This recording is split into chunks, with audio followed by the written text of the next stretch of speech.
Hey, yo, happy Monday. Good morning. We are here. Hey, Amaya. Good morning, Amaya. Hello. One on the list today. Hey, Miss Simone, what's up? Happy Monday. Happy Monday. We're back. We back. Better and better. Yo, we Hi. back. How did Amaya take James' spot, yo? Wait, am I Murillo or am I George? Murillo, yo. Hey, Amaya, you better be up this morning. Murillo, yo, got the first spot for the day, yo. Got the first spot.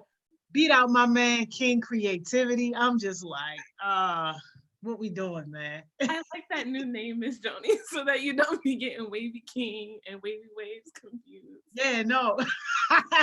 No, Wavy King, Wavy Way, they the same person. That's the Wavy Way.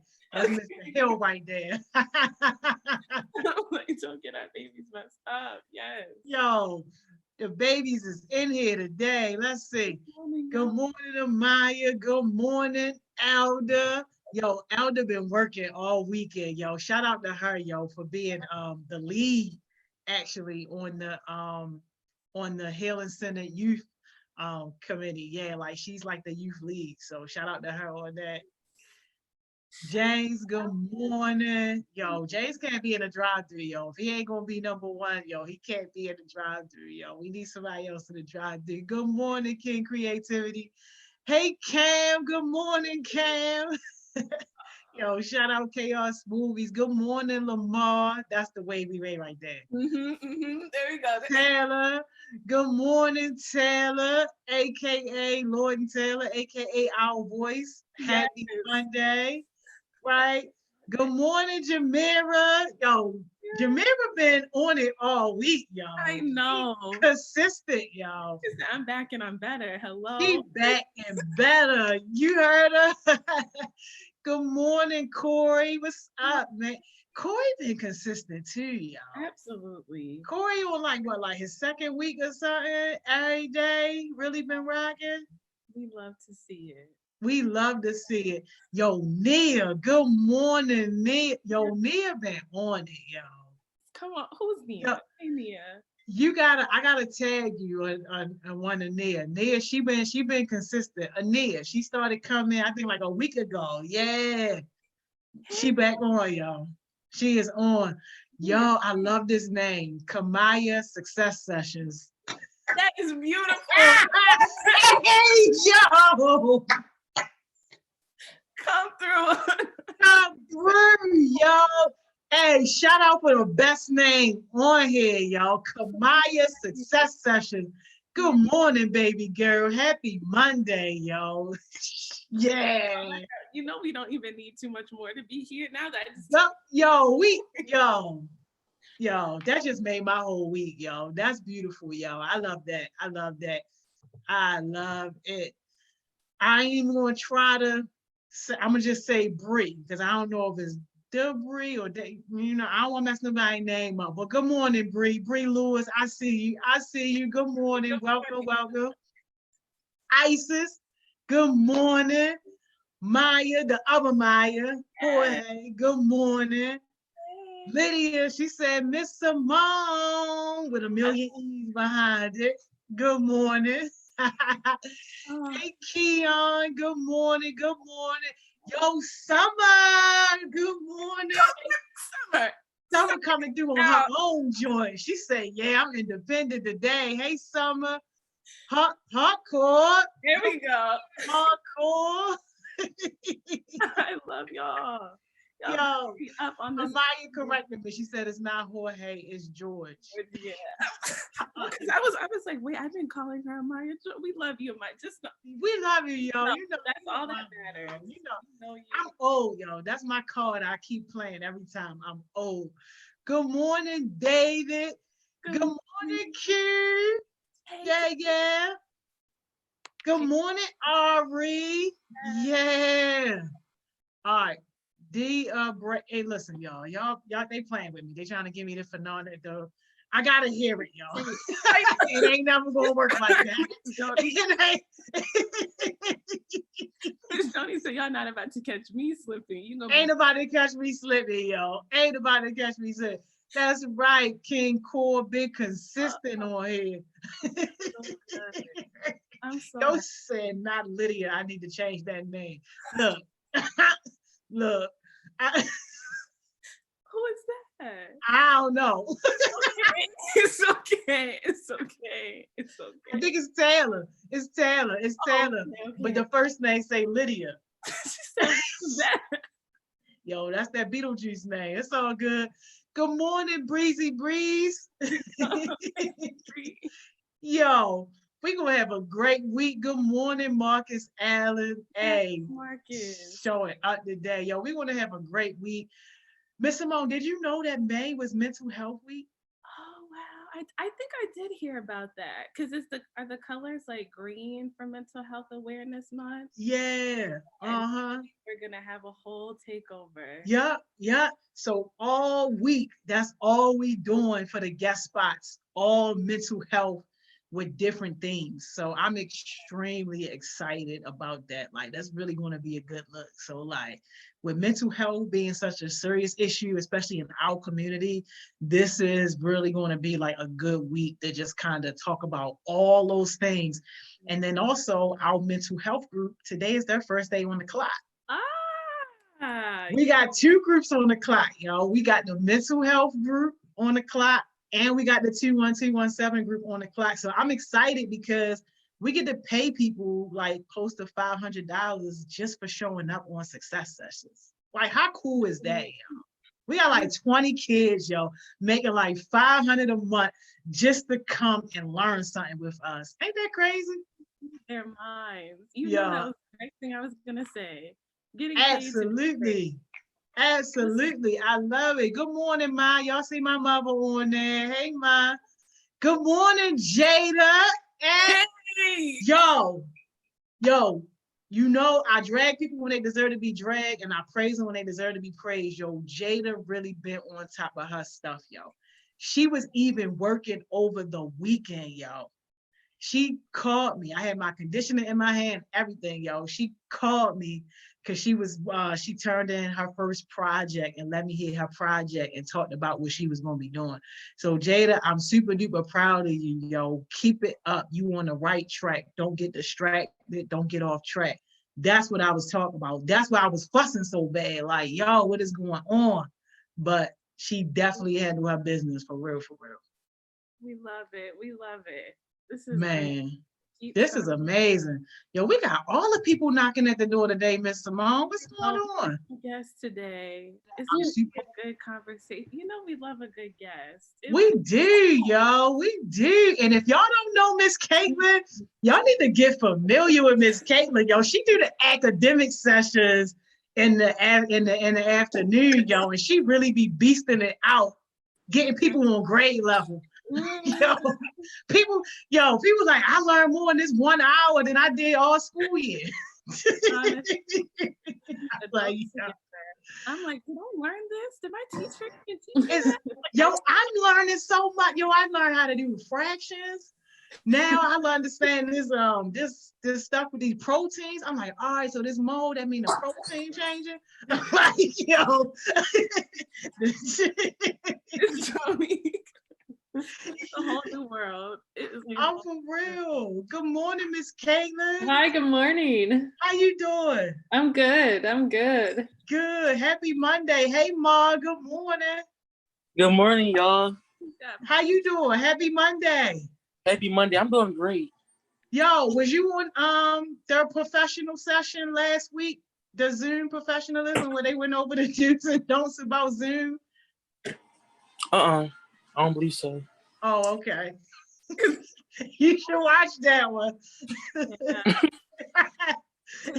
We kind of talked about you gotta put your face in the camera. Yeah, I'm doing a lot of moving around, y'all. So yeah, we know. If you're not moving around, you should turn your camera off so it's not a distraction or mute it.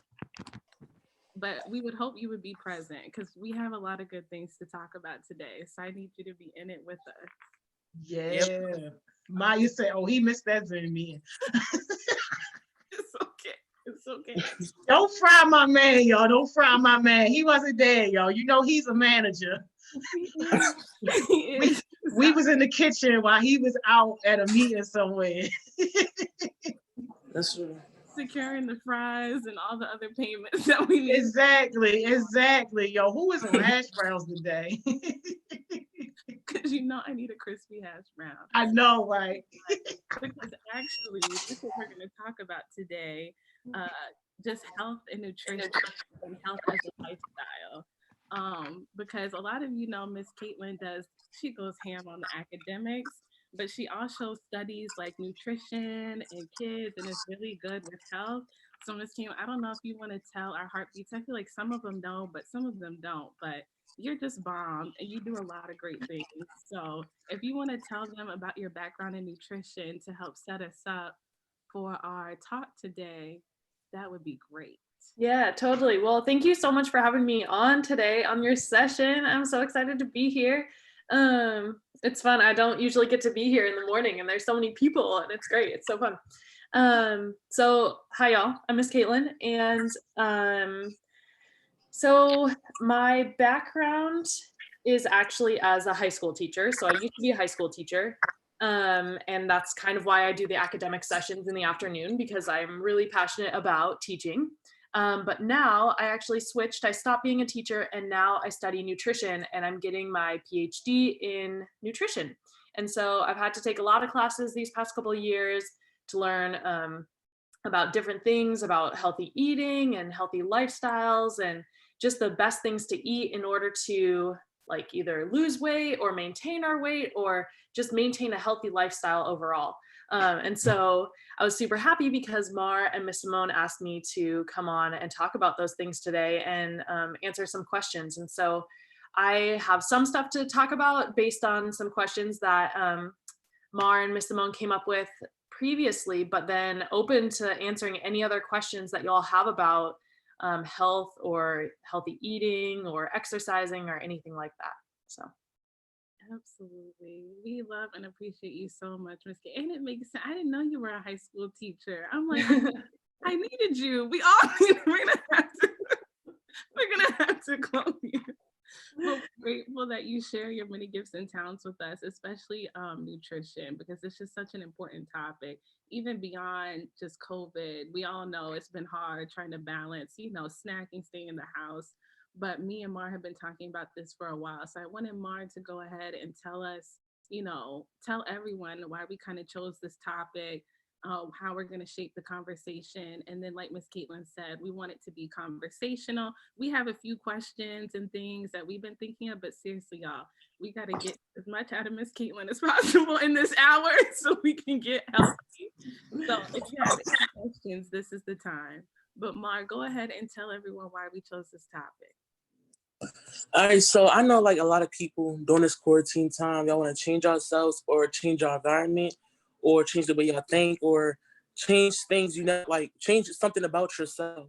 And everybody's like, everybody go through that phase of like want to do something else or feel like they're not doing good enough for themselves or whatever.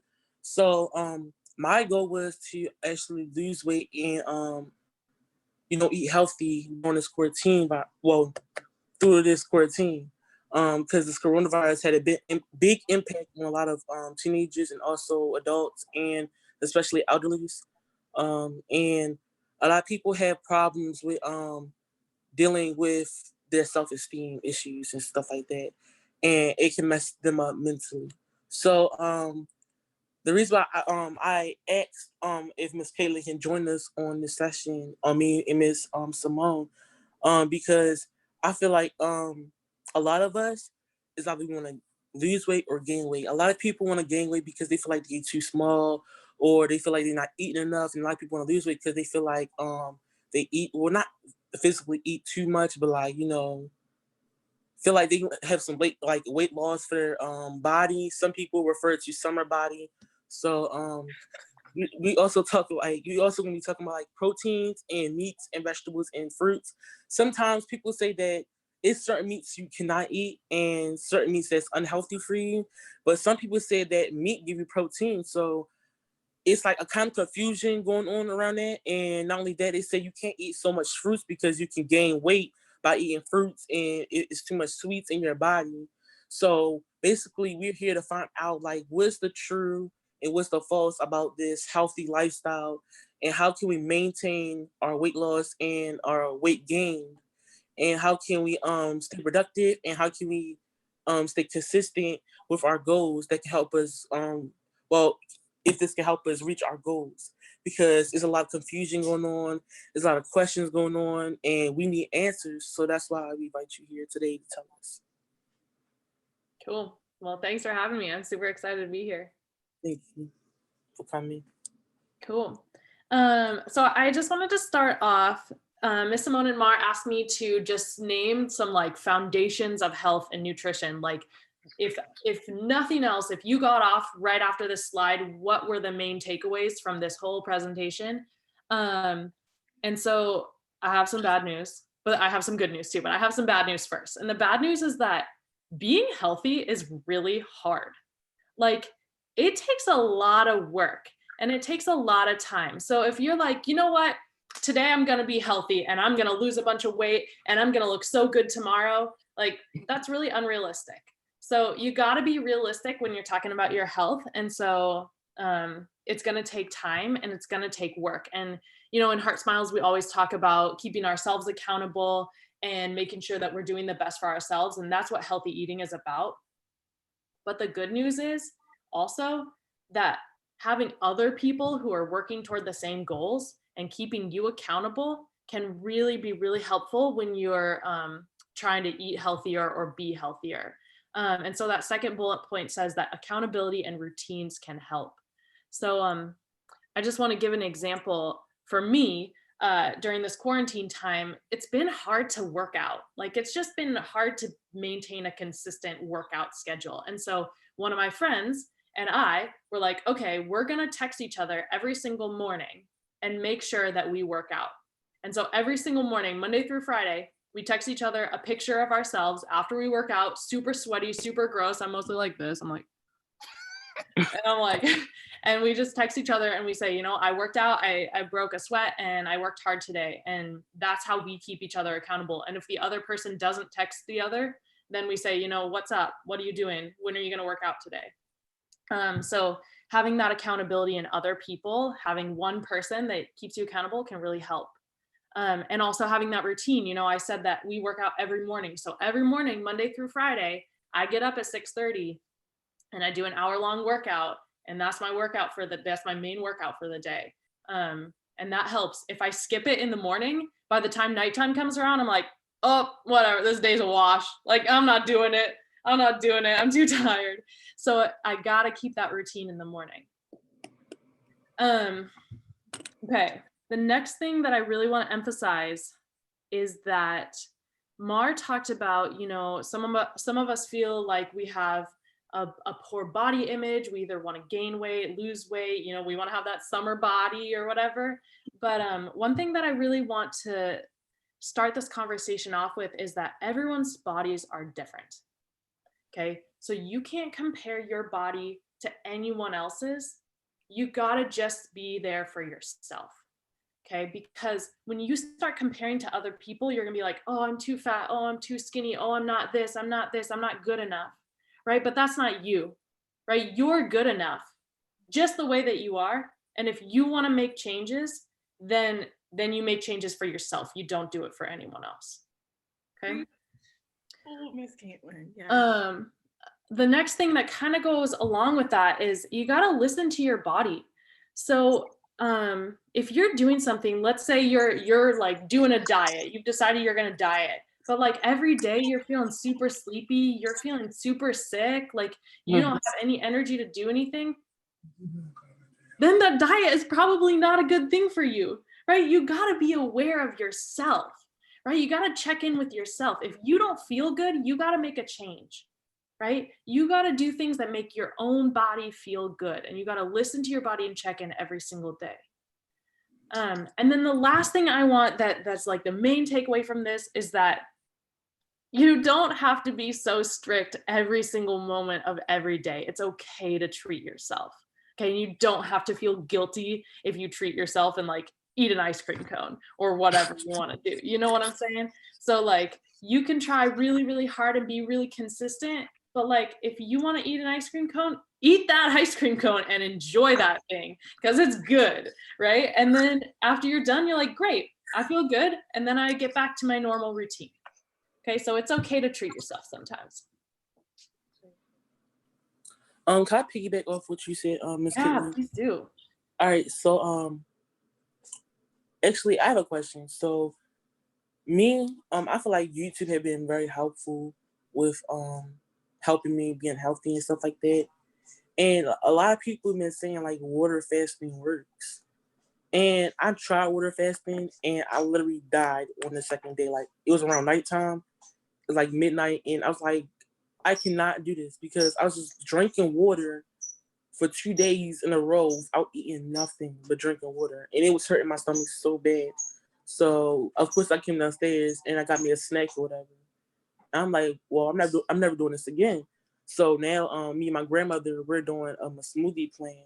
And I feel like that will work because it's a superfood smoothie plan. It have like kale, spinach, pineapples, and berries. So I feel like that will work. But like sometimes people do things, but it actually hurt their body, like you said. So how can we like, be prepared for that kind of stuff? If that makes sense. That's a great question. And it actually leads us into what we're going to talk about next, which is fasting. So I'm going to come back to the second part of your question, but I want to talk about fasting in general first. So Mar, do you want to just tell us what fasting means or what you know about it?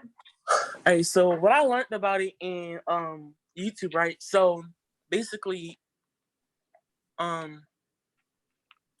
I saw it, you have to drink like 2 liters of water all day. And they say that that's all you have to drink. You can't eat no sweets, you can't eat no food, you can't eat nothing. Like all you have to do is drink water. And they say like if you do that for a whole week, you lose 10 pounds. And they say if you do it for 3 days, you lose 5 pounds. So me, I'm like, all right, this should work. And then my stomach was hurting so bad, like it was just horrible. So my understanding of water fasting is you just drink water without eating, and you just drink. Yeah. So that is the definition of water fasting. So what fasting is basically restricting your body from having food or calories. Okay, so fasting, lots of people do fasting for different reasons. There are like religious reasons why people might fast. And there are also reasons why people fast in order to diet, right? So just a little bit of the science behind fasting, and I won't get too technical here, but basically when you eat food, either two things can happen. When you eat food, your body can use it as energy. So you eat it and then you use it as energy, or you eat it, and if you don't need that energy, you store it as fat. Okay. So then when you're fasting, what happens is if you're not eating, your body still needs energy. You have to be able to get up, you have to be able to think, you have to be able to move, right? And so it takes those fat stores and it breaks down that fat and it uses the fat as energy. Okay, so that's why people say, oh, when you fast, that's why you lose fat, right? And that's true. It's very true. And what Mar just described is water fasting. So there's a lot of trends out there right now that are saying, fast for 7 days and only drink water, and then your body will break down that fat and it will use that fat as energy and you'll lose that fat from your body. Okay, that's true. It will do that. But the problem is that water fasting is not actually that healthy for you in the long term. Okay, so water fasting, basically what happens is you use a bunch of fat, but it puts your body in this like starvation survival mode. And so after you stop fasting, after that week goes by and you start eating again, your body is going to be like, oh shoot, I better store all this up because I'm going to go into starvation mode again at some point, and I have to have the fat stores in order to do that. So after you stop fasting, after you stop a water fast, basically what happens is you gain all that weight back again. You'll gain all that weight because your body thinks that it needs to do this like storage and then purge, storage and purge, right? It thinks that it's going to be in that cycle. So water fasting is actually not a really great way to maintain a healthy weight loss over time. Okay, but that's not to say that all fasting is unhealthy. There's what's called intermittent fasting, and that can be healthy.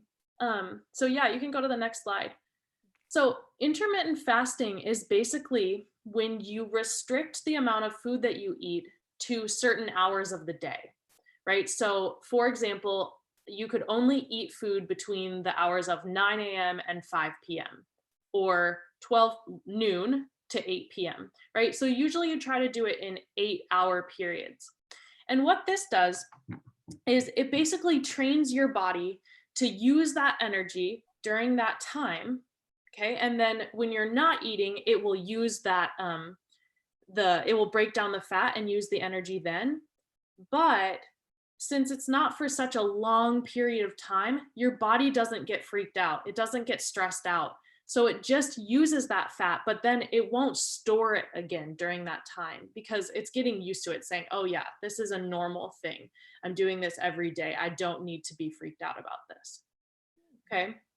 So for intermittent fasting, there's no right way to do it. I just put a couple of suggestions on there between, you could do it between 9 and 5 or 12 and 8.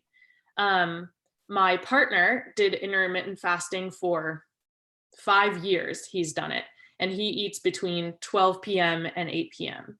Okay, so he's totally fine. Basically, when you train your body to like get out of the habit of eating breakfast, you don't get hungry anymore until noon. So you'll only get hungry between those hours if you do it for long enough. But some tips for that is quality over quantity. So you want to be eating quality foods. You want to be eating foods that have lots of protein, lots of fruits and vegetables. And we'll talk more about what the quality means in a couple of minutes. But you want to eat the same amount of food that you would normally eat. You just want to eat it in a shorter amount of time. So you're not eating from the moment you wake up to the moment you go to bed. You're just restricting it. Another tip that they say is if you are trying to lose weight, then you can avoid snacking between meals. So when you're intermittent fasting, you can eat at 9 a.m. and then noon and then 5. And that's it. Don't eat any snacks if you're trying to lose weight.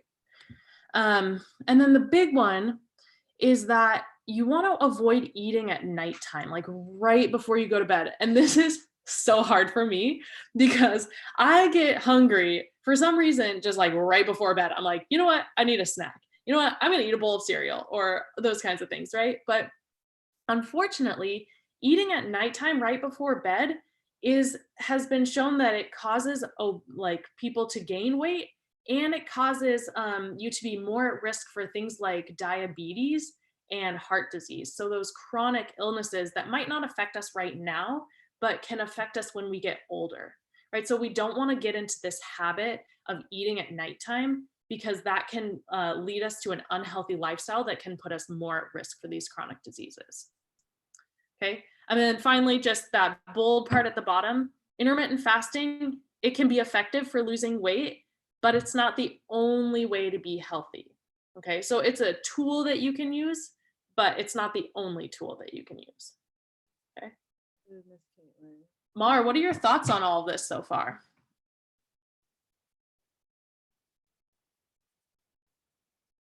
You're muted, Mar. Sorry. I had to take care of my 76-year-old grandfather, but well, like when I heard about it, I never learned this information. Like they didn't like say this on YouTube, so this is something new. Still, when you said that water fasting can still be effective, and like I see that you say like it can be religionist, or that's what y'all said, right? Mm-hmm. So how can we still like eat but like use water fasting as a like an impact in our body? So like I know you said like it's like certain times and days like you do water fasting. Mm-hmm. So should we make a schedule for ourselves, or like So we like automatically know off the top of our head, like when we should drink water until what time, or when should we eat? Yeah, that's a great question. I would say that you could make a schedule for yourself. So you could say you're going to water fast, let's say, only drink water between like 8 p.m. and 9 a.m., right? So those during that time at nighttime and in the early morning, you're only going to drink water. And then you're going to eat food during that 9 a.m. to 8 p.m. or whenever you choose to. And then you're only going to drink water again at late at night and early in the morning. Okay. That's not to say that you shouldn't drink water throughout the day, because you should definitely continue drinking water throughout the day. And actually drinking more water is associated with losing weight.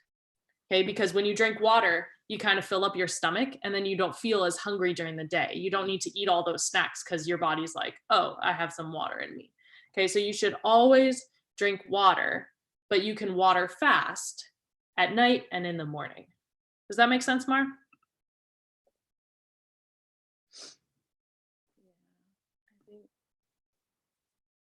Oh, y'all can hear me? Oh, I said, yeah, that makes sense. Thank you so much. Okay, cool. And then I see we have a question from Cam asking, what if your appetite isn't up during those times? Yeah, that's a great question.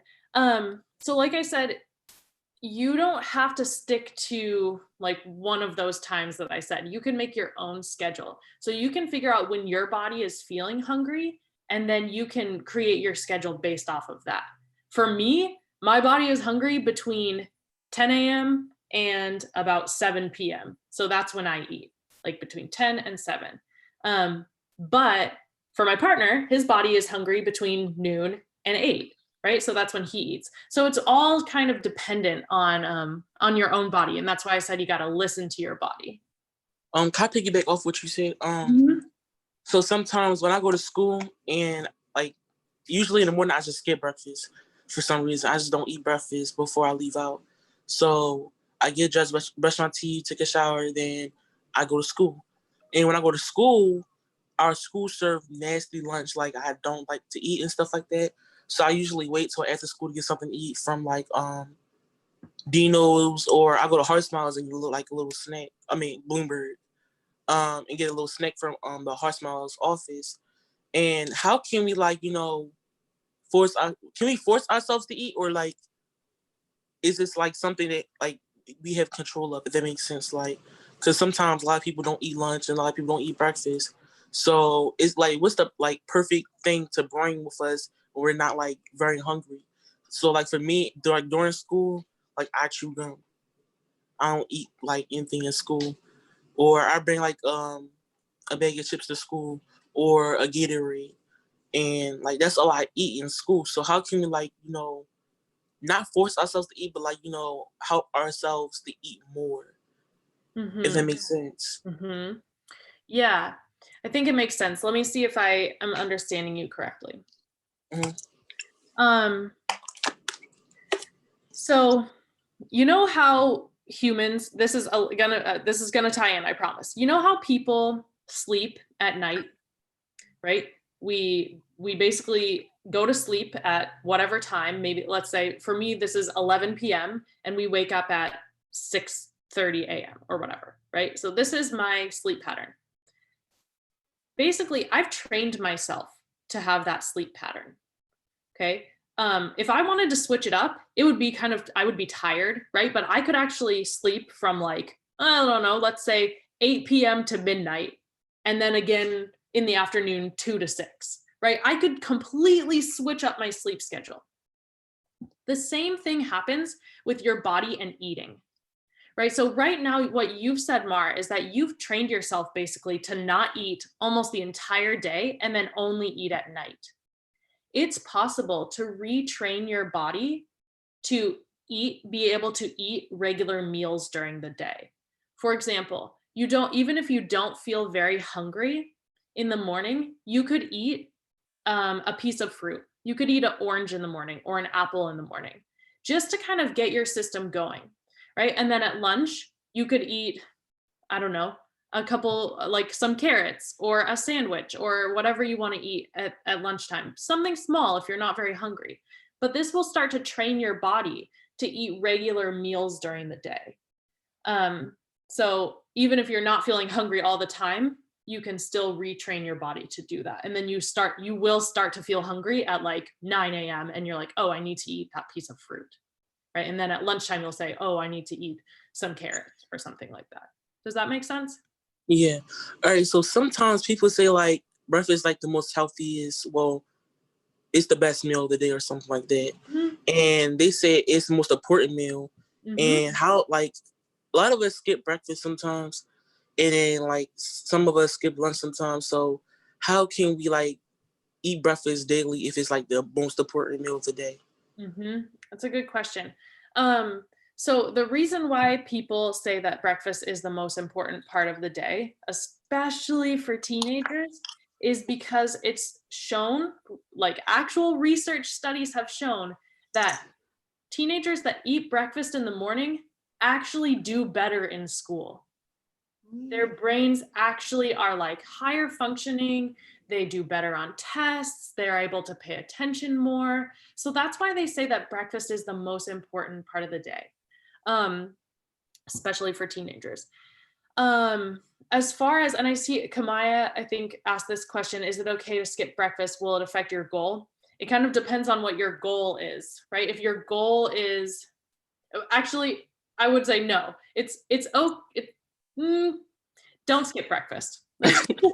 Sorry, I'm just thinking on the spot here. I would not skip breakfast. Like I said, like even if you have to eat just an orange or just an apple or just a piece of toast, something that's just going to get your brain going, because your brain can't function if it doesn't have food, like period.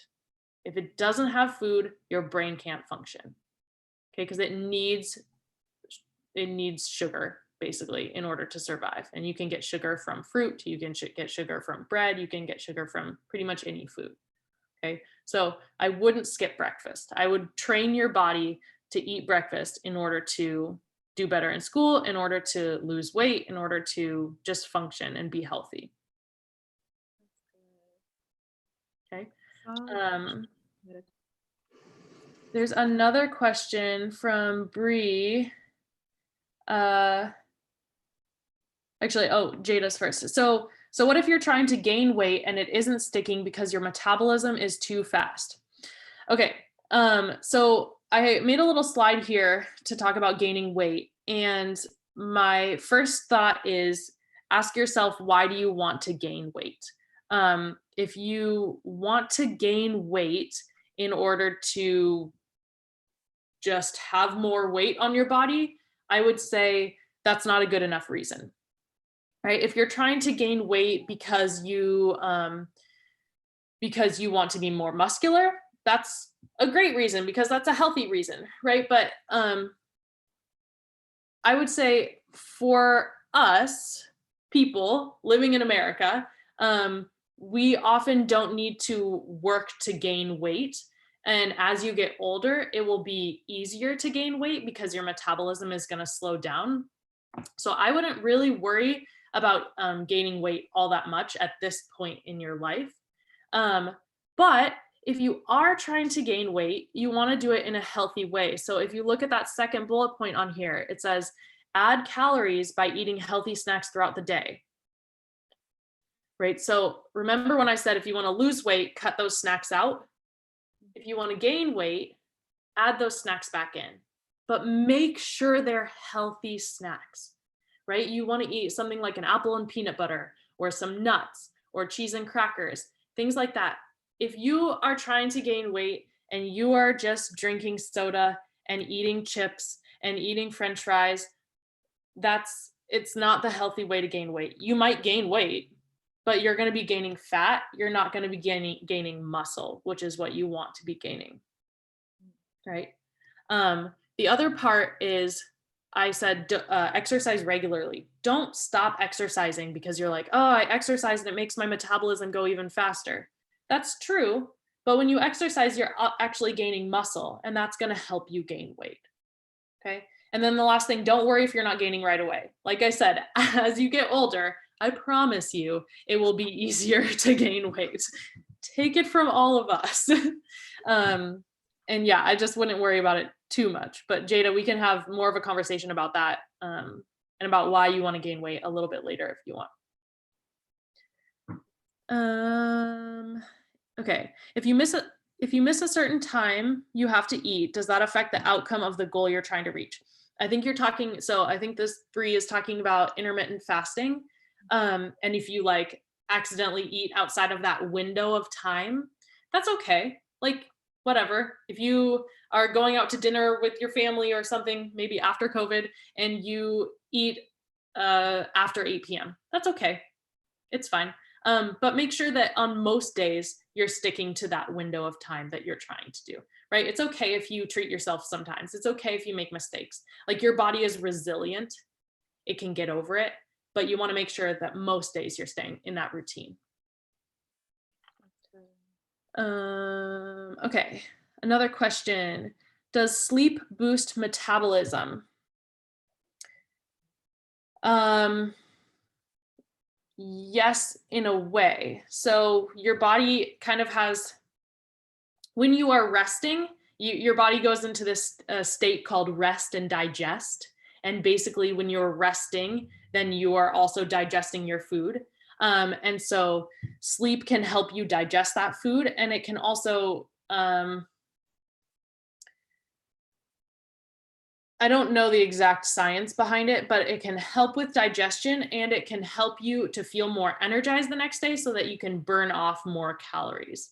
So getting a good night's sleep is really important to maintaining a healthy weight and living a healthy lifestyle. That's a short answer. Longer answer is that they don't exactly know why sleep is important for maintaining a healthy weight, but they do know that it is important. Go to sleep.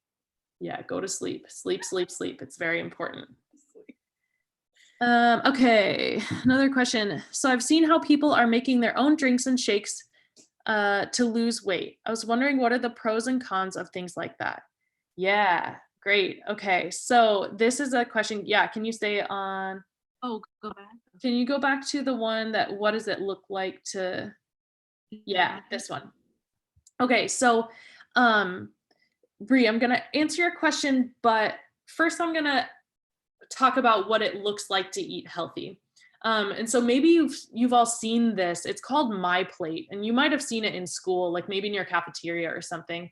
And when I remember when I was in school, I was like, whatever, I don't really care about that. But like, this right here is actually telling you how to eat healthy, right? It's showing you a plate of food. If you filled up a plate, like, you would want to have a lot of grains, a lot of vegetables, and then some fruit and some protein and a little bit of dairy on the side.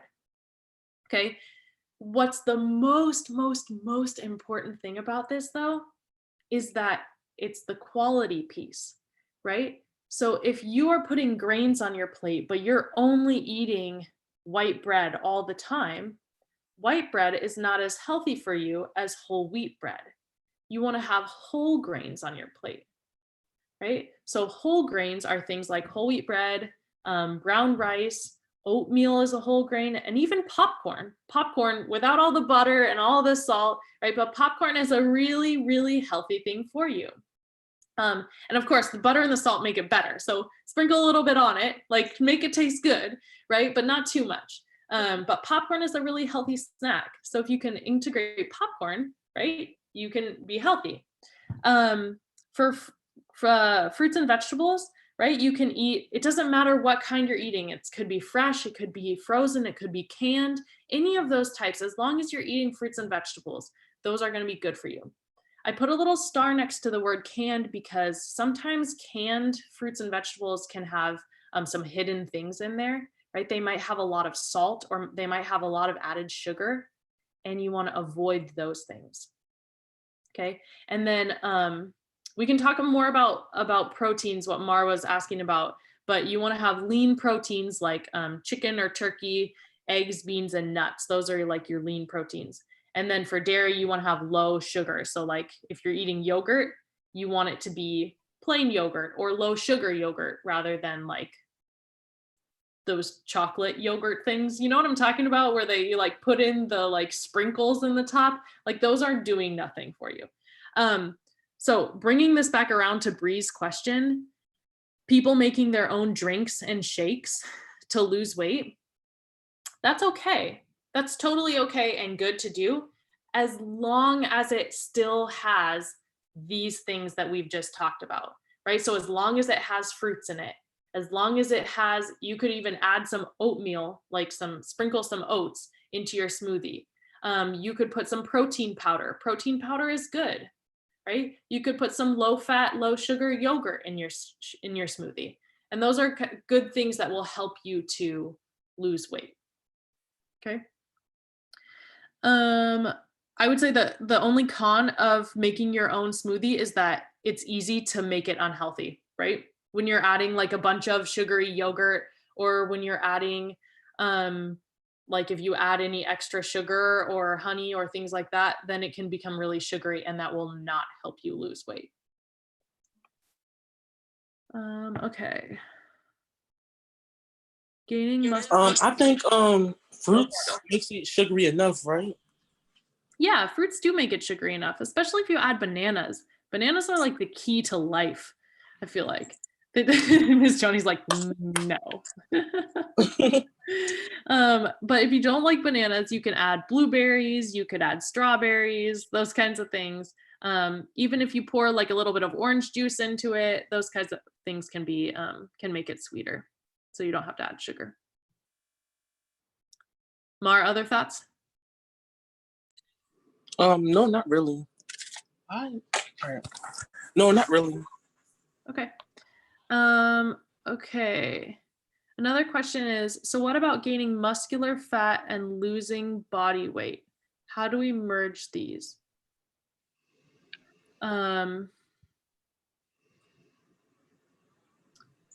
So gaining muscular fat. Okay, so gaining muscle and fat and losing body weight. Okay, so when you exercise regularly and you're eating healthy, your body is just going to naturally lose fat. Like if you're doing those things consistently, your body will lose fat. If you are doing the right type of exercises, you will also gain muscle, right? And you're going to gain a little bit of muscle, but if you want to gain a lot of muscle, you can do certain exercises, right? You can lift weights or things like that. And the trade-off here is that it might not seem like you're losing that much weight. I remember there was even, I can't remember who it was, but it was one of the mentors was telling me like, oh, I started doing these exercises and I feel so much better. And I like am feeling a lot leaner, but my body weight is exactly the same. And that makes sense, right? Because you're just trading the fat for muscle, right? So it's not all about weight, I guess is what I'm trying to say. You could keep the same body weight, but you could lose fat and gain muscle, and it would be still good for you.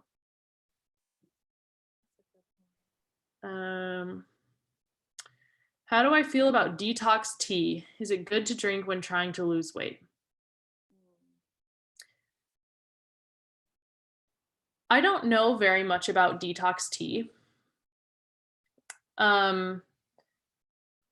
I think that detox tea is sort of like green, it's just caffeinated tea. It's like green tea.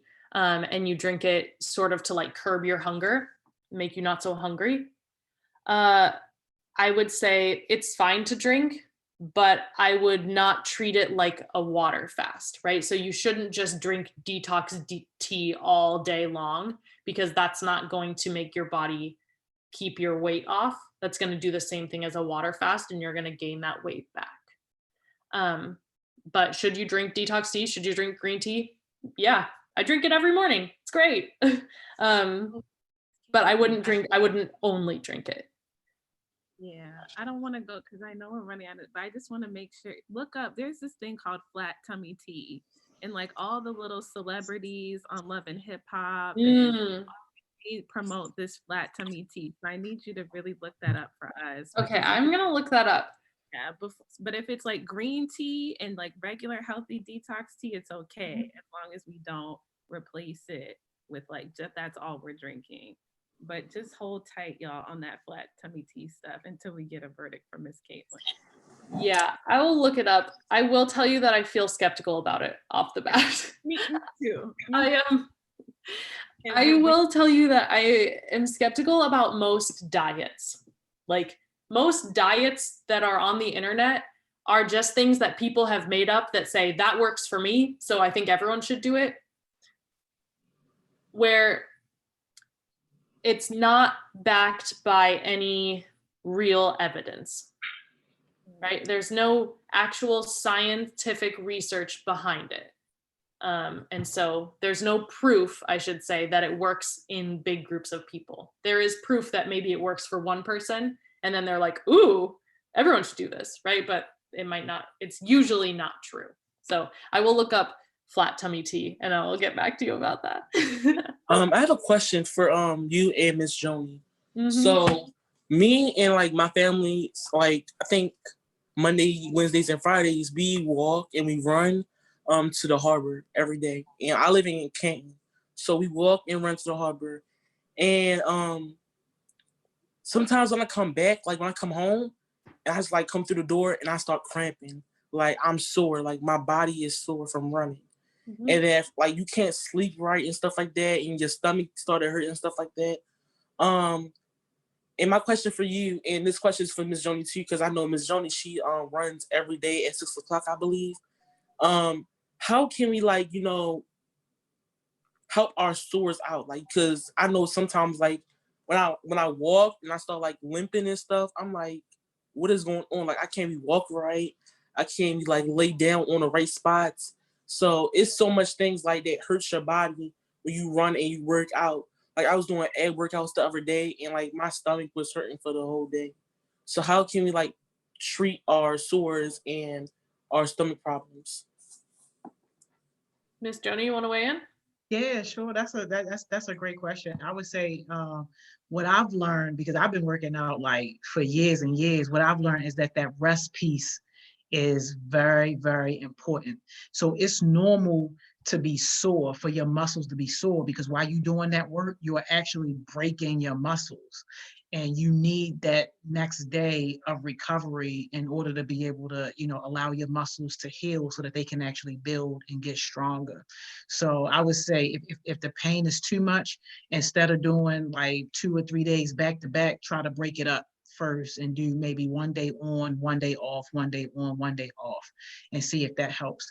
And then also, especially if you were like new to like the workout world, don't be afraid to slow down. So instead of doing like a run, jog, walk, maybe just do the whole thing as a walk until you can build up to a jog and then build up to a run. I know for me, because I'm old, I'm like in the reverse stage now, where at first I used to could run the 4 or 5 miles. My knees would not allow me to do that anymore. So now I got to kind of humble myself, and I can only walk the 3 and maybe run like the 2, but you got to listen to your body. And if those pains like really feel out of the norm, if it's more than just like a pain of your muscle being stretched, then I would say slow down and rest, let it heal, and then go back to working it. And then you just got to kind of feel your rhythm and feel what feels right for your body. Yeah, I mean, I don't have too much to add to that. I would say, in addition to resting, you can switch up the types of activities that you do that get your heart rate going, right? So maybe instead of running every day, you might do some sit-ups and push-ups, right? Things that you can do in your own bedroom in order to get your heart rate up. And that can make it so that your legs aren't feeling so sore when you're going out and walking or running those other days. Mm-hmm.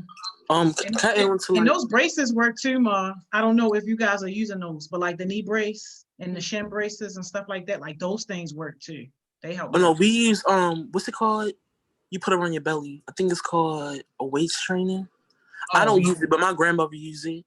But yeah, they say that works a lot.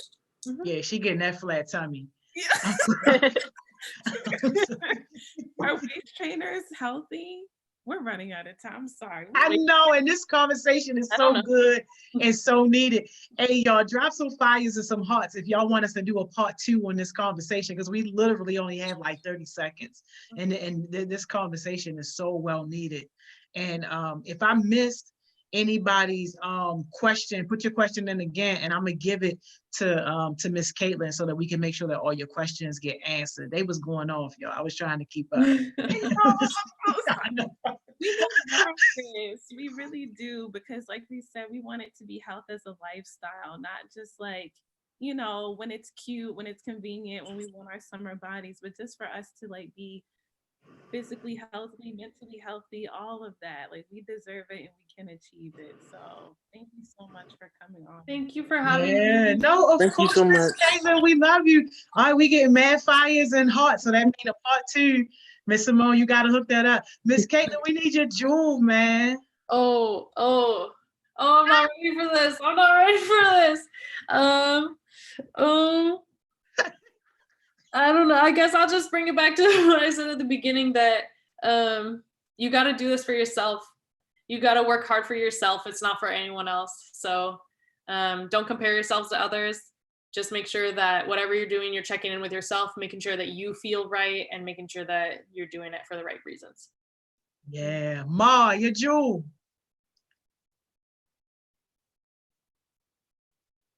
I had to do a jewel. Yes.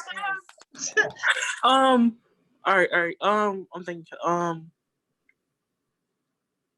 Don't give up. Stay consistent. Don't stress yourself out. Let your body rest and have that mindset to keep on working. Because a lot of people doubted me about this. So like I use this as motivation to work even harder. So don't let nobody like tell you wrong and what you can't do. Just prove wrong. Like just prove it to them like that you can, and prove them wrong. Oh yeah, Miss Simone.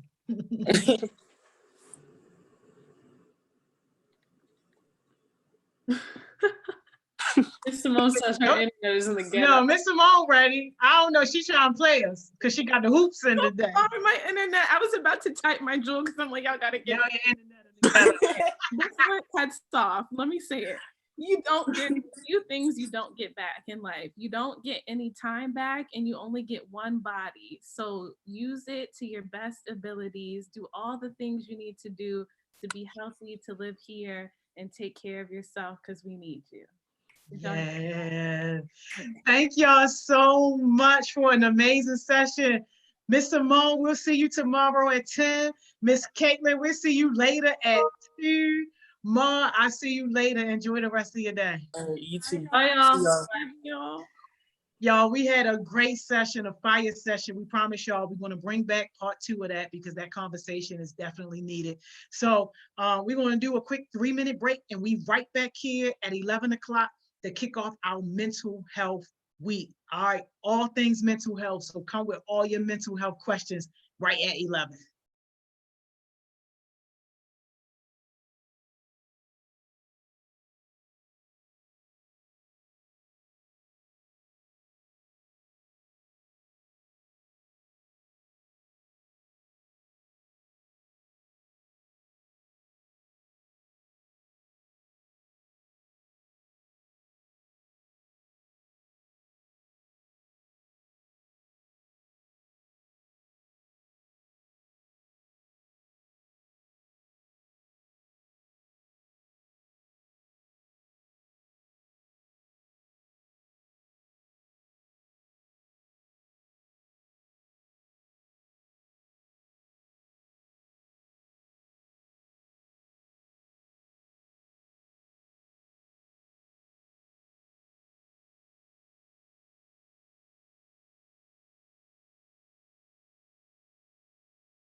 Hey, y'all, we are back.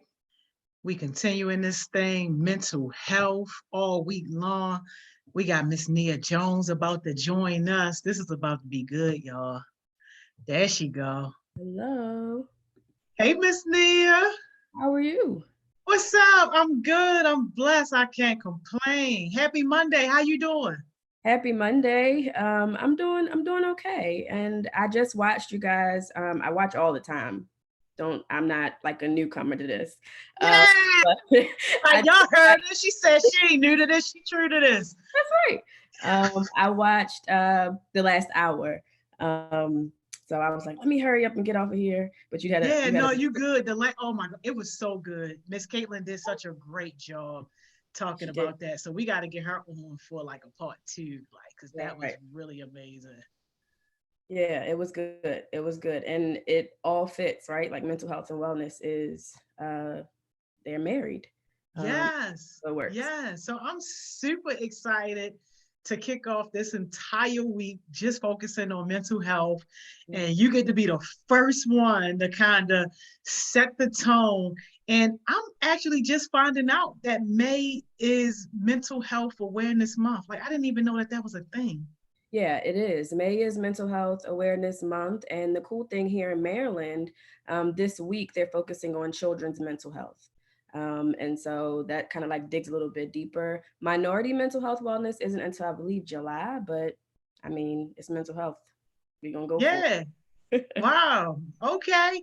Man, well, let's just kind of get into it. So, for people who might not know you and might not be familiar with you, can you just give us like a brief introduction? And our kids, they like for you to spill all the tea. So, like, where you grew up, what your childhood was like, what led you into the work that you're currently doing, and just all that kind of stuff. Yeah, so my name is Nia Jones. I'm a licensed master social worker, which just means I'm a therapist, really.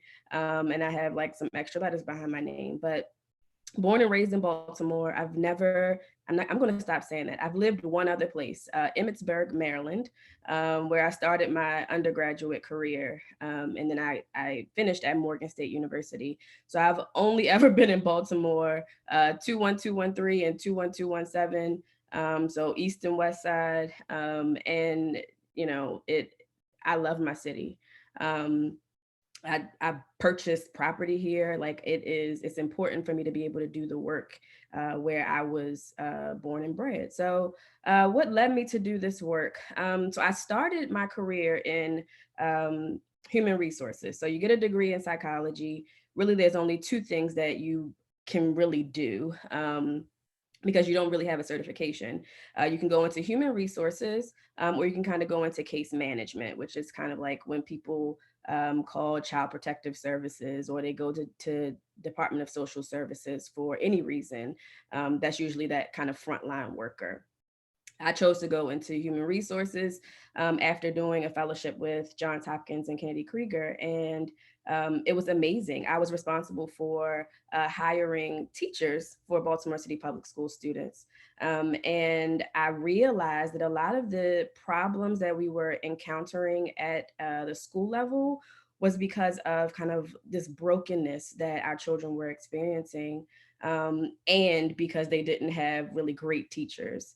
And so I kind of took that on as a personal challenge to really make sure that any school that I was responsible for hiring would have a great teacher in a seat. And I did that pretty well, but decided that I wanted to go a little bit deeper and really be at a school. And so I was at Edmondson Westside High School. That's where I really kind of was able to cut my teeth. And then I worked at KIPP. And then decided, I really want to jump into this mental health thing, and took the exam, got the master's degree, took the exam, and I've been flying ever since. Wow. Wow. That is amazing. And that's pretty cool because most people, they get the letters and get the certifications and all this stuff, and then they out from Baltimore. And I ain't even gonna lie, that was me, Miss Nia. Yeah. I'm not even gonna lie. I mean, I never got no letters or nothing like that. My path was very untraditional, but as soon as I got it, I was gone. Freddie Gray is really what kind of brought me back. So that's amazing that you felt compelled to kind of stay and help. Yeah, yeah. I can't I mean I identify with Baltimore. Like I said, I've only ever been here. And so has the thought crossed my mind to leave? Yeah. I think it crosses all of our minds, especially when it gets cold here. Yeah. But I gotta stay. I gotta rock it out. Yeah, that's awesome. Now, Taylor has a great question. I think this is a great question to kind of segue into this whole idea of mental health. She says, can you break down your definition of mental health? And just for me personally, I'm just adding this piece on. That was her question. I think people kind of really just started taking this whole mental health thing seriously, especially in our community. So can you talk a little bit about that? Yeah, agreed, Miss Joni. It's definitely a wave right now, and I hope it stays this way. Like, I my personal definition, that's what she asked, right? Yes. So I think mental health is health, personally. And so my topic for today was I am one of you, not just because I grew up in Baltimore, went to Baltimore City Public Schools, but also because like I have a formal diagnosis of depression and anxiety. And I work with a therapist as well as a psychiatrist. And I noticed that when I'm not in my best health mentally, physically, I'm also not in my best space. And so mental health Hold really. up. So you a therapist that have a therapist? I just want to make sure this don't go over some people's heads because it almost went over my head. You are a therapist who has a therapist. I'm a therapist who has a therapist and a psychiatrist. And it took me a while to really be comfortable with sharing that. Really, like maybe 2 weeks ago.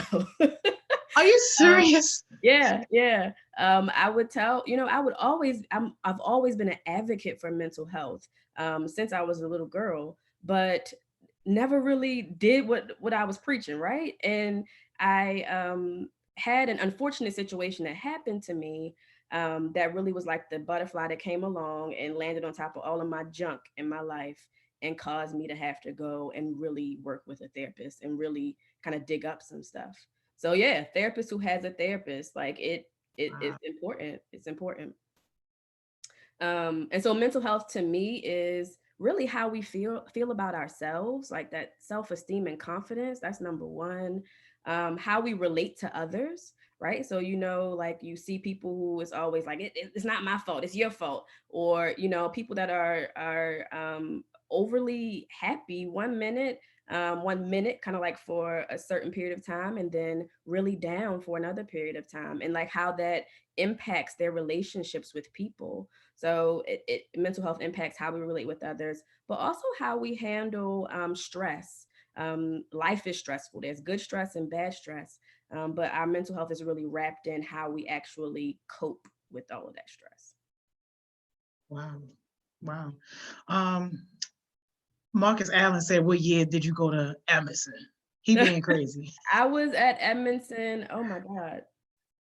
I graduated I was there 2016. Yes, 2016. 2016, 2017 school year. And this is a great question from Hardcore. Hardcore says, do you think everyone suffers from mental health but doesn't know it?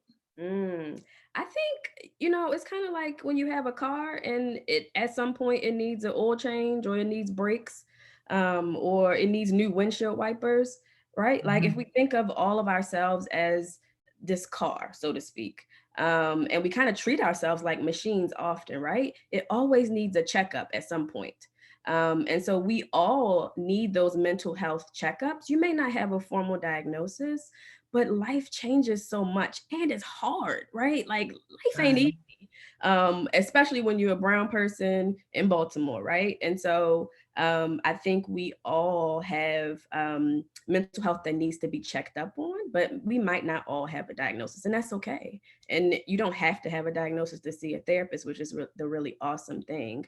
They're really there to help you to process the changes that you're experiencing or the thoughts that you have, and help you to move forward. It doesn't always have to be attached to, what's in the manual that we use to diagnose people. Yeah, that's a good point.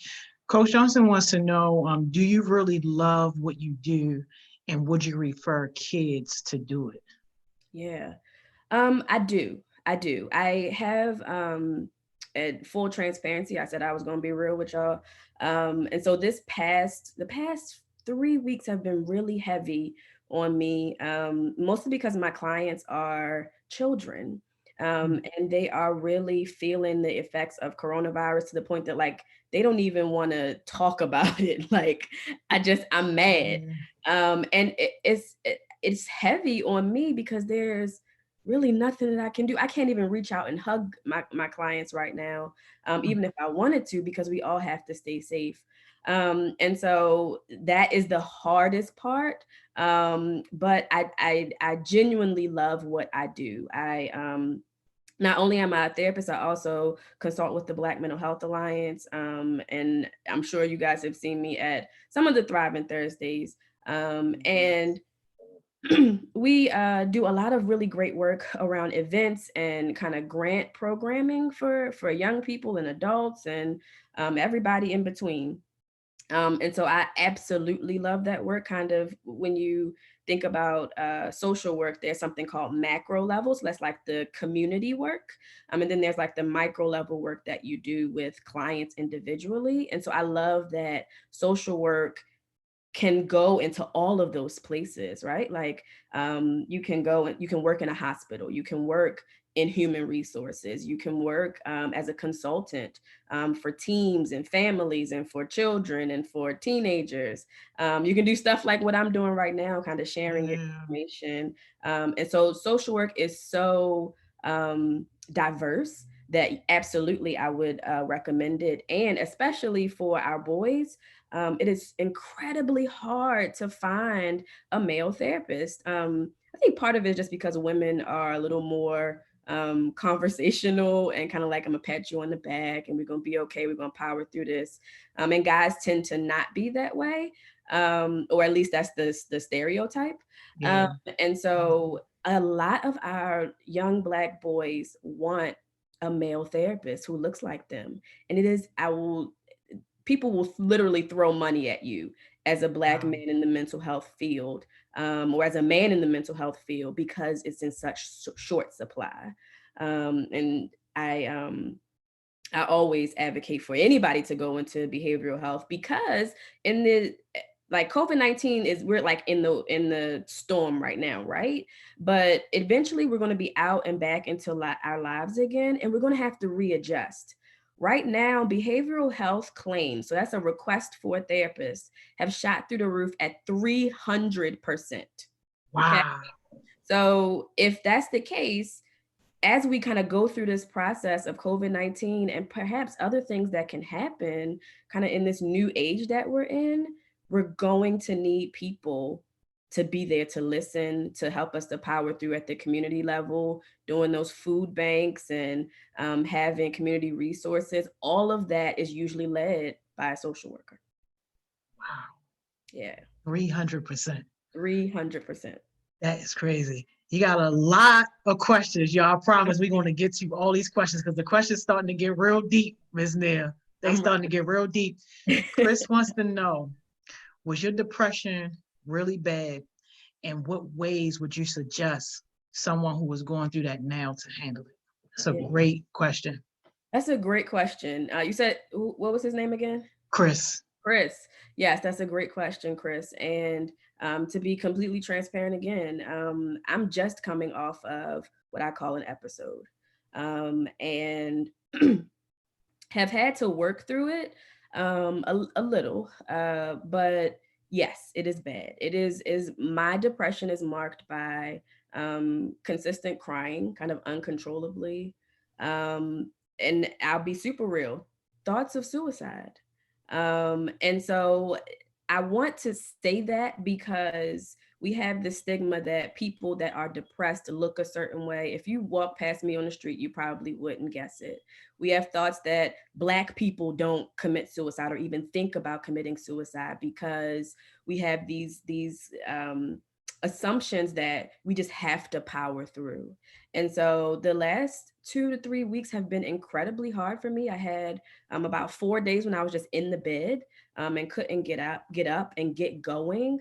And then outside of that, just kind of like dragging a little bit, like the things that would really make me, I love to laugh. And so when I'm not laughing, something's not right. And it also impacts how I feel again physically. And so it impacts with some stomach issues. And, you know, I also have anxiety. So then my heart starts to beat really fast. So it's a dark time.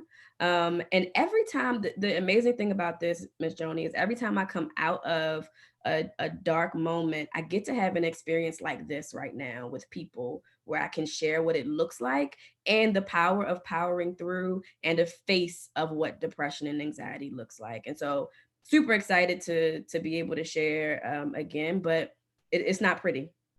Yeah, that's awesome. Taylor says, when do you think someone should seek help once they realize or are diagnosed with a mental health condition? It may be hard for some people at first. Yeah, absolutely. Great question, Taylor. Yeah, it was hard for me. I was full on a mom with a career, helping people with a degree in social work, and then it had to be something that came along that forced me to go.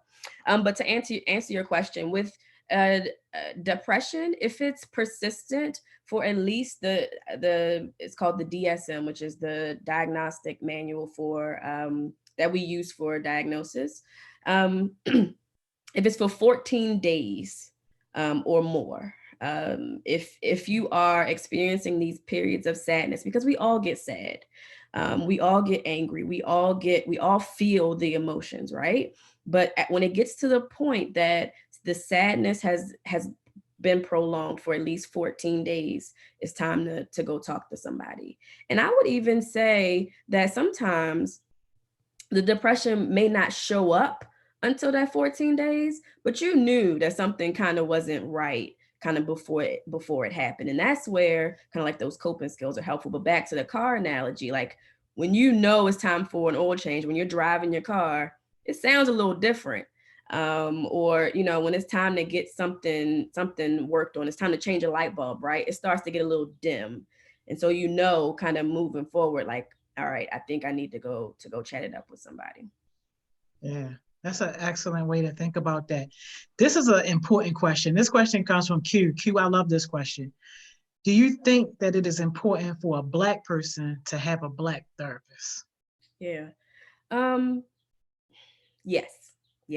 I'm going to say yes. I think that, but with a condition, right? So having a Black therapist eliminates the thing about me having to explain. So I'll use myself as an example. I've done an intake before with a psychologist, and I explained to him that I felt like I was carrying the weight of like the Black community on my shoulders, feeling like I had to, you know, show up in this specific way and really be able to help my people, right? And he was like, "What do you mean?" And Miss Joni, if I said that to you, you got where I was. Yeah, we here. Exactly, right? So I don't have to explain certain things to a Black therapist that I may have to explain to somebody who is not Black. But I don't want to discount that sometimes there are Black therapists who, just because they're brown doesn't mean they necessarily identify wholeheartedly, but there are some kind of just cultural norms that we have, right? Like most of us go to church on Sunday or Christmas, Mother's Day, and Easter, right? Why you call me out like that? We choose to, you know, wear our hair in a specific way, right? And we don't have to explain that to somebody who looks like us. But there are some brown people, and I've told this story before. Like my husband grew up in a very affluent community in Prince George's County. When he visited me in Baltimore, there was things I had to explain to him. And so he didn't, there were just some things that we had those same cultural norms, but socioeconomically we were different. That's just a big word for how much money we made. And so, or how much money we grew up around. So I think that it's important. But if you are experiencing thoughts of suicide, if you are feeling like crying uncontrollably, if you're so anxious and worried about something that it gets in the way of your daily activities, talk to someone, right? So I had to go talk to someone, and that psychologist happened to not look like me. Having to explain that one thing didn't eliminate all of the other things that he was able to help me with. And so I would say that, if you can find, if and when you find a Black therapist, the awesome thing is that we live in Maryland. We are really saturated in our area with brown therapists, which is awesome. There's a lot of us. In other places, they aren't as lucky. And so it's a little easier here to find a Black therapist than it may be in other places. But if you're experiencing a crisis, do not stop and go. Do not collect your $200 and get yourself to somebody that can help you out. Yeah, that's good advice. Coach Johnson wants to know, can you explain your definition of good stress? Good stress. Okay, so I'm gonna say some words that I learned in college because I think it's good information, and then I'm gonna explain what I mean. So there's eustress, and then there's de-stress. So eustress is good stress. That is, I'm preparing for graduation. I'm getting ready for my first semester in college. I am getting ready to get married. I've been dating this guy or this girl for a little while, and I really like her, but there's this one thing that I'm like, right? You're in love in that specific example. You're in love, and so it's good to be in that space, and so you're feeling okay. Those are the normal things in life: planning a wedding, going to prom, having graduation, all the stuff that we can't do right now. I know. So that is that eustress. De-stress is, my friend was killed last night and I got to go to school or I got to go to work. My mom was crying at the dinner table about balancing her checkbook, and there's not enough money for everything that we need. My teacher just disappeared in the middle of the school year. Those are those things that we really don't have a lot of control over, but can come into our lives and be stressful and sometimes traumatic. I hope that was helpful. Yeah, no, for sure. Ari wants to know, how would a person separate long-term sadness from depression? Or would you say it eventually turns into the same thing? That's a great question, Ari. Yeah. So any sadness, any emotion that is long-term, you definitely need to talk to someone. And so, yeah, because your emotions should not get in the way of regular activities. That's the biggest point I want to make about any diagnosis that you receive. If it is prolonged, it will then get in the way of your normal activity. So like I just explained, for the last 3-ish weeks, I've had a hard time working. And so that has an impact on how much money I make, right? So if you have prolonged sadness, you want to definitely get in touch with someone, because I would venture to say that it is depression in some form. Now, it could be that you're having trouble adjusting to something. And so that could, as a different name, it could be, grief and loss, right? So that's one of the few things that we can't tell people how long they're supposed to grieve something or someone that they lost. But if that grief goes on for a point of time where you can't get things done, let's say, you lost somebody and you physically can't go to the neighborhood where they used to live anymore. Like going there makes you cry uncontrollably, or you get a panic attack. Definitely go talk to somebody, because that's, at that point, it's just not prolonged sadness. That is depression, that is grief and loss, that is anxiety. That's one of those things. Yeah, and I think that kind of answers part of what this question is, which is a great question. Bree wants to know, when you notice someone is going through a mental health stage, how do you support them? Mm-hmm. Yeah. So there is and I wish I had, that's a really great question. I want to send this to you when we're done. Okay. if you are, let's say, for example, you have a friend who trusts you enough, because this happened to me. I was at Brims Lane Elementary School. I'll never forget it. I was in 4th grade, and a friend of mine had a spork and kept like digging into her skin. So those are what we call in the business self-injurious behavior. And that means like you're intentionally hurting yourself, whether that's cutting or picking at your skin. And she was using a spork to do that. And I was like, why are you doing that? And she was like, I just want to kill myself, right? She trusted me enough to say it and told me not to tell. I must have been a man. I was a social worker already in 4th grade, right? So I went to my mom. I was like, hey, my friend told me this at lunch. Somebody need to check on her. And the awesome thing is that my mom was able to call her mom, and she was actually in the act in her room. 4th grade, y'all, right? So kind of that, I don't want to bring us down, but it's real. It's real. And I'm sure some of you may have heard this before. So if you have a friend who's experiencing, and for this example, I'm using kind of suicidal ideation, but it could be, I've seen you just look really down over the last few weeks, or, I've noticed that your mood kind of shifts, like unprovoked, or like we just can't figure out like how you're going to react to us in a specific time. There is kind of questions that you can ask, and asking someone questions about their interest in harming themselves is not going to make them want to do it more. We learn in kind of like this first aid treatment for mental health that if someone is harming themselves, asking them, are you having suicidal thoughts? Do you have a plan? Right? Because there's one thing to have the thoughts, like how I've disclosed about myself. There's a whole different situation when you have a plan. The plan is, they give you details about how they're going to execute their plan, right? So I'm going to get a bottle of pills I have in my bathroom, and I'm going to take all of them, and I plan on going to sleep. That's a plan. And then that means that you need to get in contact with the crisis hotline. And so, Ms. Joni, I will send you all the crisis numbers that you all can, that you can pass them out to everybody.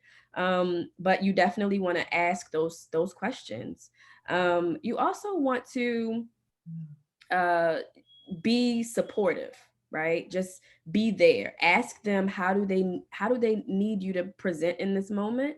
Because suicide is a different bowl of apples, but if they're just, persistently sad, they may just want you to listen.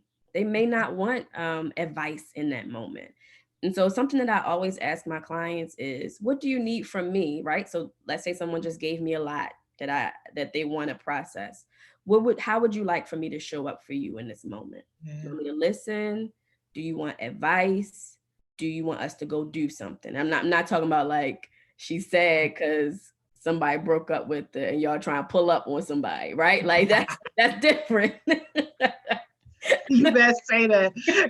That's different from, I need you to do something like take me to the hospital, or just go with me to the park and sit on a bench, and we can, wiggle our toes in the grass or something, and have a moment together, right? But there are other steps, and I'm really sorry that I haven't memorized them yet. But I want to get those to you guys for how you can support your friends. Yeah, absolutely. And I'm loving this so far. And these questions y'all asking are great. And this one is an interesting question. Kay wants to know, how do you personally cope with what you are hearing from your clients? That's a good question. That's a great question. Great question. Number one, I go see my therapist. And I'm like, I got all of this from 16 people this week. Here you go. And like, here's the one that really made me feel sad, right? Mm-hmm. And being able to pass that off to somebody is half the battle, really. I also have a supervisor who I work with to say, hey, help me process how I can better support my client. Because there's one thing for me to really be sad about what I hear, or, just sitting there with them kind of in the muck and yuck stuff. it's another thing for me to be able to go to a seasoned clinician and say, hey, here's what I'm seeing. Let me know if I'm processing this right. Almost every therapist that you'll ever see has that person that they can go to. So rest assured, like, the advice that you're getting has come from either from our lived experience or our clinical experience, but also the person that we're relying on. I also engage in self-care for myself. And I have to. So Mondays is typically my day to do admin work, really to power down and then back up to get ready for the week. On Wednesdays, I don't do anything after 5 p.m. Nothing that I don't want to do. So that could be watching TV, or I am asleep, or I'm reading a book, or I decided I wanted to go to the mall and walk around. Again, all the things we can't do. But yeah, so those are the things I would do on Wednesdays, and then really being intentional about every 3 months or so, I have to take a step back and exhale. And so sometimes that may be an extended weekend or maybe an entire week, and I'm just in the house like chilling, because I have to take, you can't pour from an empty cup, right? And so that's what I call kind of my restaurant self-care.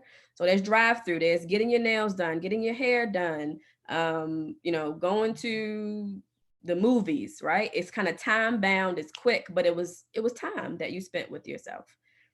Restaurant self-care is when I really sit with myself.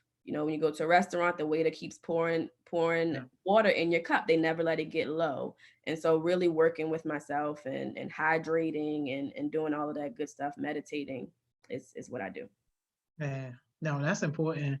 I love this question from David. He says, is it true that you can be born with a mental health problem? Yes. So, really? David, in a way. So you can be genetically, here's the big word, genetically predisposed, which means that your genes have a marker on it for specific physical health concerns and mental health concerns. So let's say, for example, my own grandfather has schizophrenia. I am therefore genetically, my mother is therefore genetically more likely to, at around the age of 13, 14, to show signs of schizophrenia. It doesn't mean that it always happens, right? So similarly, my mother has high blood pressure and high cholesterol. I am genetically predisposed to have that same thing because it's within the bloodline. And it can show up in your DNA. So yes, in a way you can, but just because someone in your family has it, specifically kind of in your like mother, father, grandparent family, part of the family tree, you can be more likely to experience that mental health concern, which is why when we do what's called an intake, we'll ask, and they do the same thing when you go see your doctor. We'll ask, does anyone else in your family have mental illness? And then the person will share. And then when you go to get a physical at the doctor's, they're like, anybody else in your family have kidney disease, heart disease, high blood pressure? It's the same thing. Because like my depression is not, there's some depression that is, it kind of kicks up because of an event, right? And then there's some people that have depression that kicks up because of a chemical imbalance. Mine is because of a chemical imbalance. So regardless of, the events, it may make it worse. But with the assistance of medication, you can then kind of level out those levels in your brain, which means that it was biologically inside of you already. Wow. That's great information. Wow. I had no idea. Thank you for all this. And by the way, I'm really just only reading the questions, but you're getting so many affirming comments. Like people were saying how even just this session is helping them, and they just appreciate it. So I love after it. we done, you got to go back and read some of these questions Okay. because you got a lot of good stuff for sure. Bree wants to know though, how do you use what your therapist has done for you to help other people? That's a great question, Bree. I literally say, my therapist said, because because number one, I want them to know that I have a therapist too. I don't have it all together. On the other side of this table, this couch, wherever we're talking, in this library, while we're walking, I don't have it all together. And so I want that to be incredibly clear to all of my clients. I usually share it on like session one. It's just a thing that I do. And so I'll say that, but I'll also share with them different things that I've done. So for example, my therapist, when I first started working with her, was like, try these different things to kind of get your mojo back, really. And so she told me, like, try out yoga, try out Pilates, try out sipping paints, try out all these different things. And so, but she never told me I did this thing and it worked for me, right? I tell my clients, my therapist suggested that I try X, and I did. And here's the effects that I felt from it. Because I always want my work with my clients to feel like a journey, and less like homework or like this thing where you have to lay on the couch and tell me all of your problems. I'm not that kind of clinician. And so we'll do things that I have tried myself. I'll never try anything on a client that I haven't done. And so whether that's a journal activity or a meditation activity or something that I've gone out to do in our city, I've experienced it because I want you to be able to understand that it worked for me and here's how, and from a mental health perspective, or just the fact that I enjoyed it. And I think you will too. Yeah, no, that's important. And that's why people be getting on me about not posting all these free food sites. And I'm like, yo, I wouldn't eat that food. That's why I'm not posting it. If you see me post something about free food, it's because I would put that same food on my table. So I love that concept right there. Taylor wants to know, are there ever any times where you feel connected with your clients, where you can relate to them on a personal level? And if so, how often is that? It's a great question, Taylor.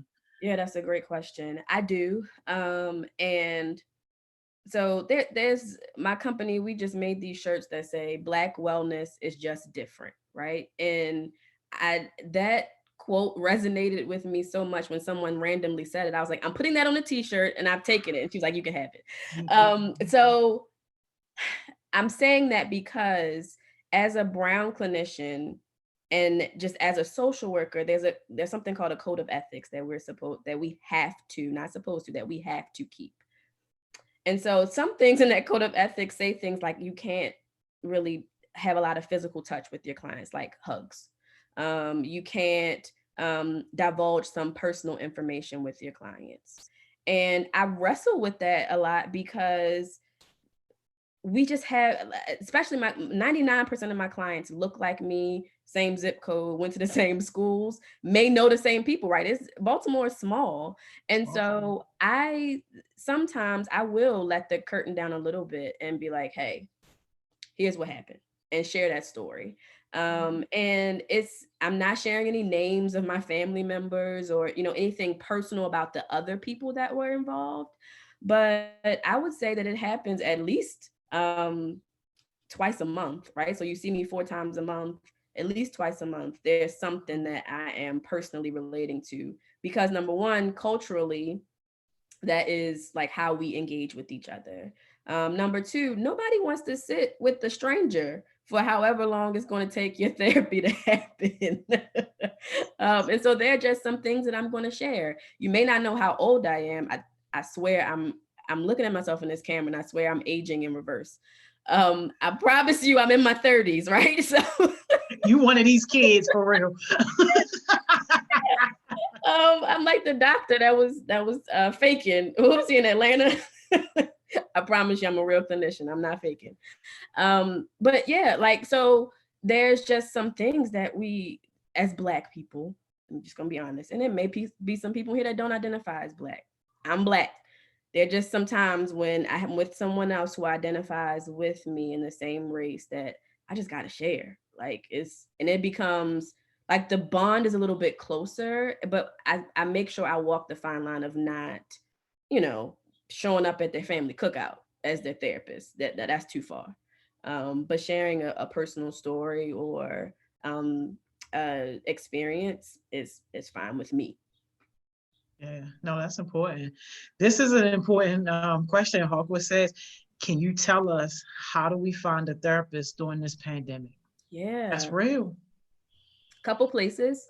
Number one, I would be in trouble if I did not mention the Black Mental Health Alliance. So you guys can follow us on Instagram at Young Black Minds Matter.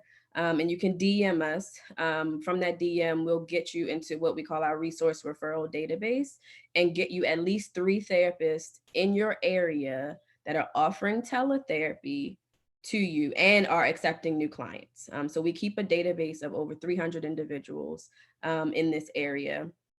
If we cannot find somebody in this area, they have me on staff, right? So that gets you to some person, especially if it's like, I really need to talk to somebody.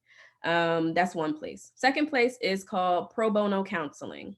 So for the most therapists in this area accept insurance, including medical assistance or state-funded insurance.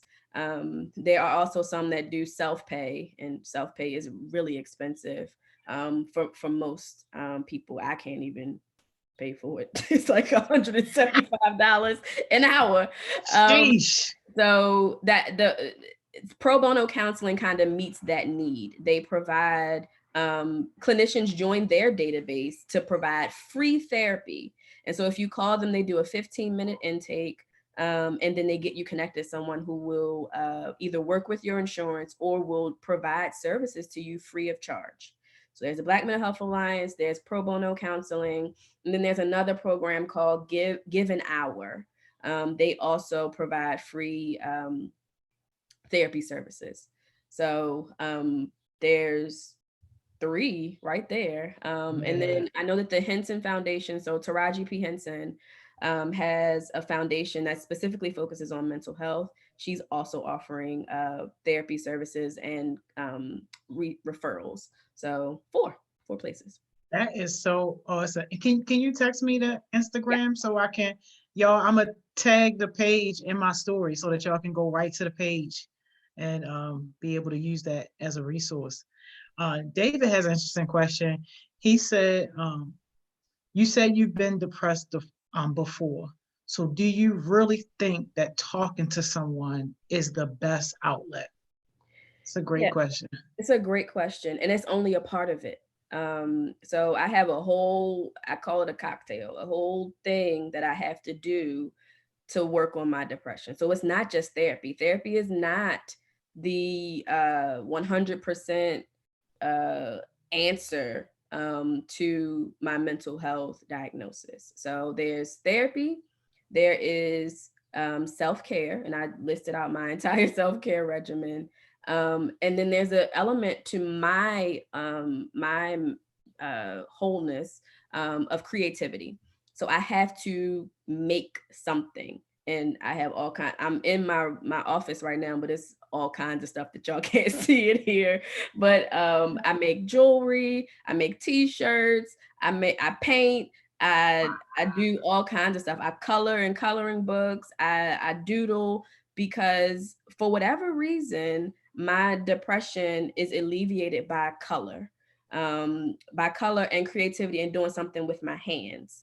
And I found that through therapy, right? So the therapy was step 1. And then in having those conversations consistently, at one point I was going twice a week to my therapist at my lowest point, because I needed to identify what would work. And so if I do not do all of those things, medication included, something's off. And so to answer your question, it is not 100%, but it was the best place to start. Yeah, no, that's important. Ari has an interesting question. She says, when you have episodes, how do you respond to others? For me, I know that I shut down and I just cut people off. Yep. Wow. Same. And that is typical for individuals who are experiencing depression. So and people that know me, they know if I go dark, it's because I'm in darkness. And so they'll reach out and say, hey, you haven't responded to my messages. Are you okay? Or I'm praying for you, or do you need anything? And so yes, for whatever reason, and I don't think that this has been like clinically proven, like in research, and I'll go look, but individuals who experience depression, we're in such a dark place that we kind of get into this mode where nobody's really going to understand. And then especially for people like me, when you also have anxiety attached to it, because typically they show up together, right? So I'll start out really anxious and worried about something to the point that I can't, right? Like I'll completely shut down. It's like my motor just powers off. And then once I get into that space, because I didn't, then I feel incredibly horrible about what I didn't do, and I move into the sadness. And so I find that if I can turn off the anxiety before it gets too bad, I won't get to the depressed state, which is where I end up going into this dark hole, standing in bed for days, not engaging with people. It's not the best response, and that's why those coping skills are important. Those people that are around you that love you, and if you've been honest with them about what you're going through, they'll embrace you. Whether you're, in a dark place or outside of a dark place, they'll understand. Yeah, that's great. Elda has an important question. She says, I've went through so many therapists and I can never seem to find someone who actually can help me. What do you suggest I do? Yeah. So that's real. Just Yeah. because you have a therapist that you found doesn't mean that they're the right fit. And it can be for whatever reason. That's why on sites like Black Mental Health Alliance, on Psychology Today, on Therapy for Black Girls, they ask a lot of questions that help you filter out who will work for you, right? So you can pick by your insurance. You can pick whether you want a male or female. You can pick whether you want somebody faith-based or not, whether you want somebody who's vegan allied, LGBTQ, IA plus allied, whatever kind of place in which you identify with. And that's usually how you kind of start to narrow the pot. Because like I said, Maryland has lots of clinicians, which is awesome, but there may just be somebody all the way down on page 25 that you wouldn't get to if the organization doesn't allow you to filter them out. But number one, clap it up for you because you've noticed that you didn't give up on it, right? Because therapists are human too. And so it just sometimes doesn't work. I would encourage you to start to go onto one of those sites and start to filter out what you think might not work for you. And then see where you get. Yeah, that's great advice. Taylor wants to know, from your perspective and experience, what is a therapist's specific job? I think a therapist's specific job is thought partner. And it's, similar to what anybody who can give you wise counsel can do. And so like Miss Joni, I've seen her with some of y'all, like giving wise counsel. And sometimes it may not feel good. Sometimes it may not be what you want to hear. Say that. But they're able to help you kind of kick up some dust. Now, Miss Joni can do stuff that I can't do as a therapist. But I think that in my experience and in my opinion and how I practice is really there to give you, to kind of coach you through, right? And so they kick up dust around those things that are stopping you from moving forward. Like I remember one time my therapist, I was going back and forth with her about something about a family member specifically my mother. And if she sees this, hey, Mom. And I said, she confronted me about something that I had said. And I was like, no, like, I'm not doing that. And she was like, well, who said that you can't do it? And I was like, whoa, like, and I got really upset in that moment. But after I got home and really processed it, it changed my life. And so that the therapist is able to walk you through that. They should not be, it should not be like berating you or making you do something. It's really either presenting the idea or just being open to hearing you. Most of the time, my clients solve the problem themselves. It's just a matter of the therapist saying, did you hear what you just said? Let's run that back. And now let's walk through it. So it's not like you're going to somebody who's going to map your life out for you. They're really coaching you through after you've started to implement different skills. And before you implement those skills, they may kick up some stuff, but they're still thinking through it with you in partnership. Yeah, that's amazing. Jamira wants to know, are there any coping skills that you would personally recommend? Yeah. One is definitely creativity. And that's finding the thing that works for you. And creativity doesn't have to be I paint, right? It can be, I make social media posts in Canva. Sometimes that's how my creativity comes out. It can be I'm journaling, right? And I'm journaling against a prompt. And so that's also another coping skill, just writing in general, but kind of I'm sorry, my printer is just, I don't know if y'all can hear that. It just turned on. It's all right. So journaling is a definite coping skill, but it's also creativity because you can find those different prompts where you might be asked to write a story or to describe a scene that may be that's outside your window. So definitely creativity, definitely journaling. I also definitely encourage going for walks. And I know that a lot of our neighborhoods don't have a lot of greenery to look at. Mine is one of them. I don't even have a yard where I live. But try, if you can find a park or just walking, up the street to the store and back. But getting outside, especially when the sun is out, when it's a really beautiful day, it can really turn your day around. Assuming that, nothing inappropriate happens outside, but in having that time to walk and experience nature is one of the underutilized things that we can use in our city. Yeah, man.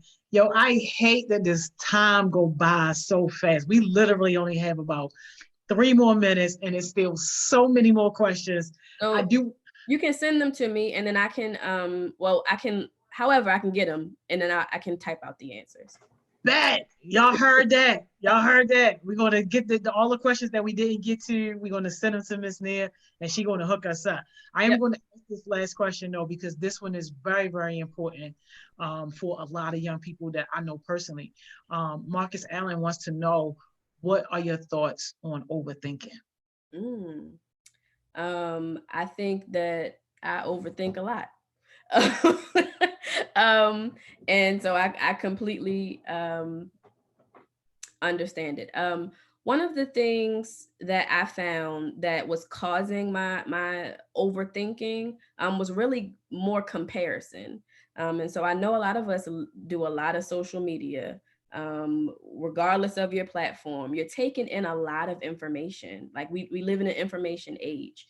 And so let's say I have CNN running, I have, Huffington Post pulled up on my computer, and I'm reading a celebrity blog and then my Instagram timeline and my Twitter feed, right? That's a lot of information that I then have to process. Like we don't have an ability to just be like, I'm gonna take this information, I'm just gonna chill, right? As humans, we are innately wired to be like, well, I wonder why that is. That's interesting. And so then you start to in the example of social media, if you're scrolling through your timeline, oh dang, she on vacation, or she done started a business during coronavirus and I ain't did nothing, right? And so you start to compare and wonder and think about things that may not even be important right now. So that's one thing. And then sometimes it's also overthinking can just be a part of anxiety. So and specifically kind of like this compulsive behaviors like OCD, which we most of the time think about like washing your hands often, but it can also be tied to overthinking and kind of like ruminating thoughts that just repeat over and over. And so in those cases, you want to make sure that you see someone for your anxiety, because it can then be debilitating, which means like you just stop, you don't do nothing. Wow. Just thoughts. That's great insight. Miss Nia, can you please drop us one jewel? If you had to leave us with one thing, what would you leave us with? Woo. My one jewel is that you're not alone. I remember just being a young brown girl in Baltimore thinking that what I was going through was just this thing that was specific to me. And we all kind of get in those places where we feel that way. You are not alone. There is help out there. It is okay to get it. You are not crazy because you want to go talk to somebody. You are in need of some assistance, and we can all benefit from some help sometimes. Miss Nina, you brought the heat today, Nia.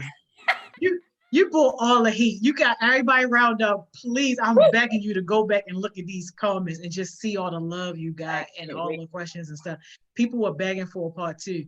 Am I correct that you are going to be one of the mentors for the Healing Center Youth Leadership? Yes. So they're going to be working directly with you? They're going to be working with me. I'm going to be teaching.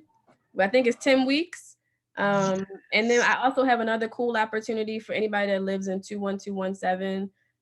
Some actually a grant opportunity with some dollars attached. So definitely reach out to us. We can keep rocking. Absolutely. They can live, go to school, or go to work, or only live. Live, go to school, go to work in 21217. Got you. Y'all 21217. Bang her DMs, y'all. Thank you so much, Miss Nia. This has been a blessing. Tell all your counterparts this week they're gonna have to bring the heat because you done set the bar too high. That's right. I was like, I'm going first. Yo, you done set the bar way too high for this thing, yo. Thank you so much. You have completely blessed our day today. I hope you have a great Monday. Thank you. You too. Thank you. Bye. Powerful conversation, y'all. Powerful conversation. And special shout out to everybody on here that's a part of the Healing Center Youth Leadership Team, because that's going to be one of y'all mentors. Matter of fact, everybody who we bringing on this week are going to be mentors that you guys are going to be working with. So Miss Nia, she just set the bar extremely high for our mental health professionals. I'm going to post that Instagram so that you guys can jump in those DMs, and for sure, people who are part of the 21217, hit her up. You heard her. She said some dollars is attached. That means that you can get paid for doing some of this meaningful work. So I'll see y'all right back here at 12 o'clock with Miss Mo Money. Y'all already know what it is.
Yo, Miss Mo Buddy is crazy. James, if you still on here, man, come get your girl.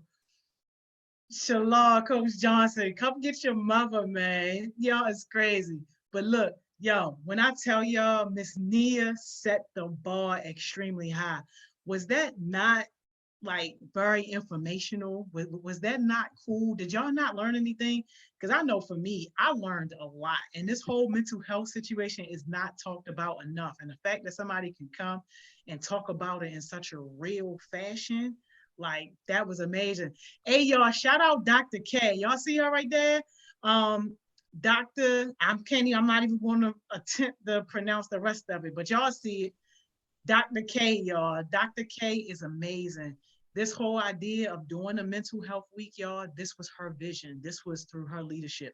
The whole idea of having the Heal It Center youth leadership team and actually paying you guys to learn this information, that was her vision. That was her leadership. And she helped us to make that happen. So y'all definitely make sure that y'all shout out Dr. K. Miss Mo Money. Hey. Yo, Cameron busting on our live, looking all crazy. I was like, why did it let me in? Was you saying something like, am I here? Are we on? Like, cause no, I realized it like almost immediately. So I was like, oh, and then so I saw my face pop up where I like looked surprised, but then I was like, oh, I gotta go. And so I exited out real quick and came back.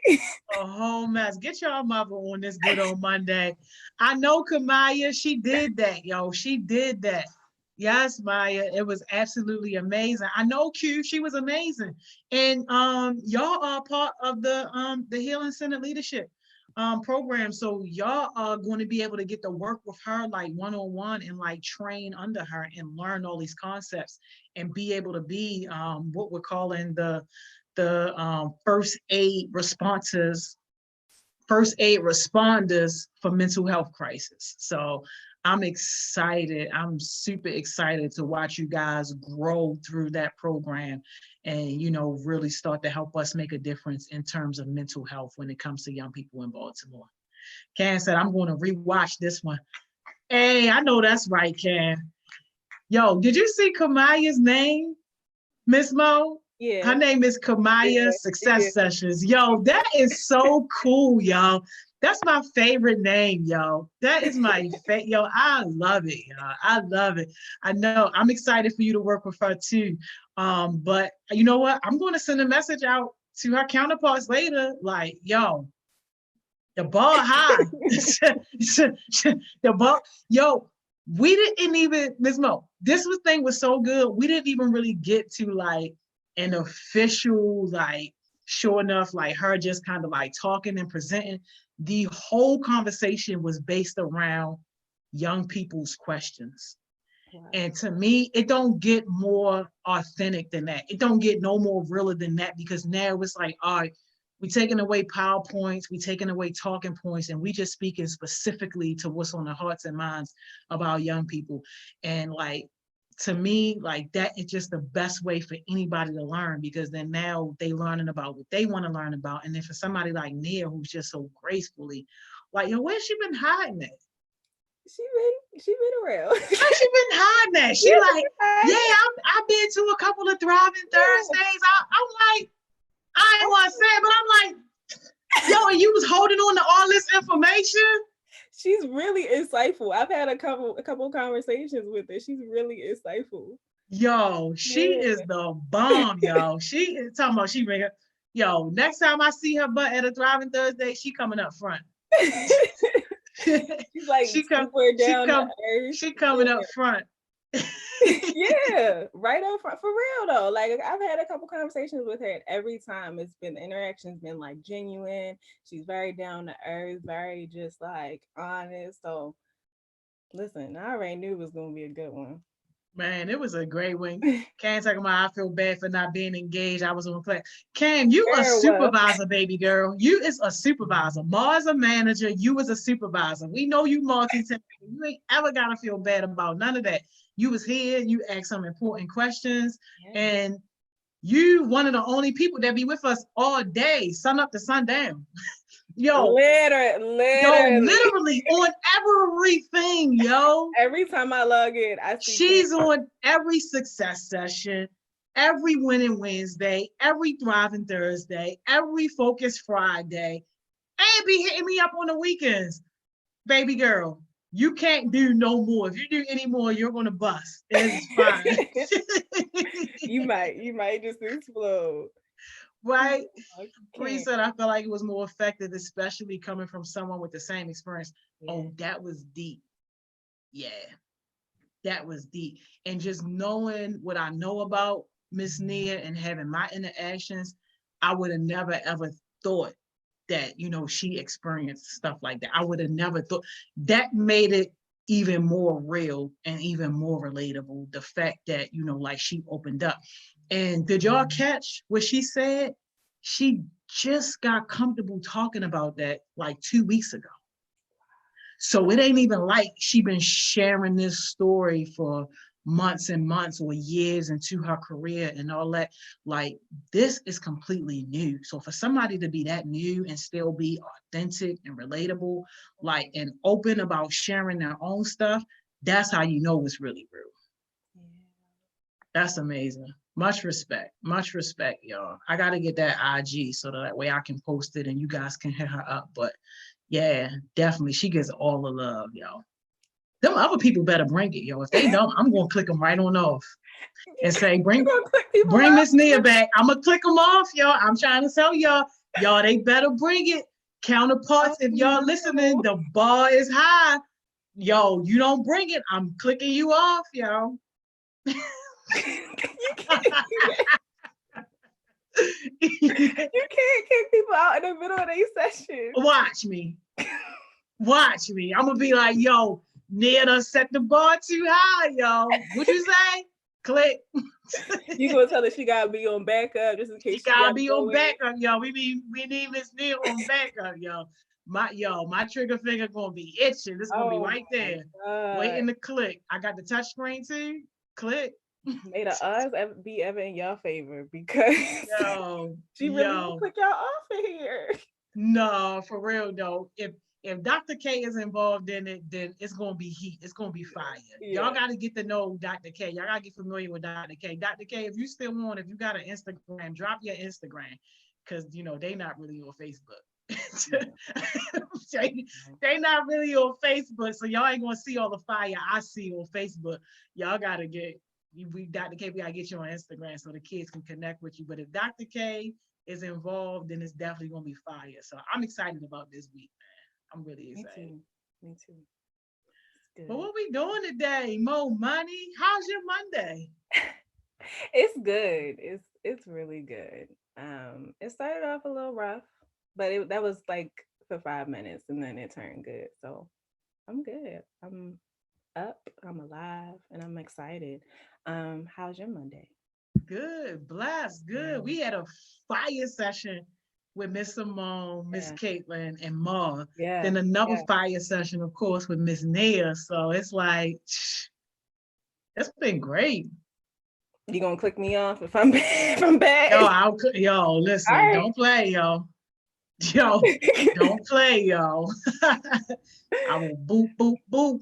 Wow. It's fine. It's okay. If I deserve it, I deserve it. It's completely fine. Wow. She hates me. Okay. But yeah. Ooh, this is a good topic. Here we go. You ready? Where does topic come from? A number of places. I try to draw as much as possible, whether y'all know it or not, with conversations that I'm having with y'all, whether y'all explicitly say, Miss Mo, can you do this? Or whether it be like a conversation. And I just hear a lot of, I don't think I can do it, or what exactly do? I don't know what I'm doing, but am I still able to do it? And I'm like, yeah, just like look it up, be able to like, you know, ask questions, ask for support, like research it. Like you're absolutely put in place to do a certain job and to have certain opportunities. So I just feel like it's happening as a result of intimidation sometimes. So kind of that idea of somebody setting a bar high, or somebody, doing a certain thing so well, that you don't even want to try. And I don't want people to operate from that place. And it's also personal to me because I have operated from that place as well. So it's a number of places that this topic came from. Um, so yeah, we're gonna talk about it. Wow. Well, I appreciate it. Thank you for talking about it, because I think it's extremely relevant, especially with some of the conversations that I had. And I can definitely relate to you on that. That's why I always tell people I'm never going to run out of jewels. As long as I'm talking to kids, never going to run out of jewels. It's just never going to happen.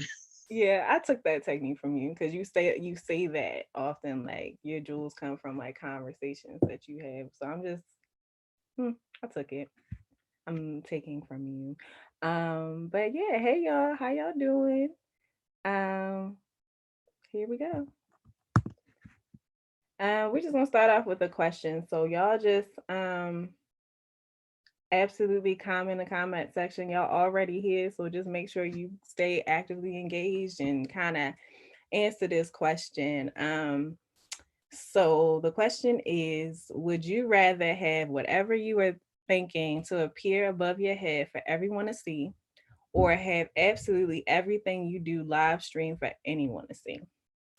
Um, I'll start off first with my particular answer and why. And my particular answer is I would rather have everything that I'm thinking appear above my head for everybody to see. Um, Personally, because I don't like the other option. I don't like the fact, like, I don't like the idea of a camera always being like right there next to me. Like, that's everything. That says everything that you do. So that means while I'm sleeping, while I'm having private conversations, while I'm in the bathroom, like all that, that's weird. All of that is really, really weird. And I don't need anybody to see some of that stuff. Not because I'm trying to hide it, but because like some of that stuff, like you just need to be by yourself for. So I would pick the like everything in my head because like I don't really have like a lot of evil thoughts that come in my head. So I feel like if everything was broadcasted, it would probably just be more funny than anything because some of the questions that I ask in my head are just ridiculous sometimes.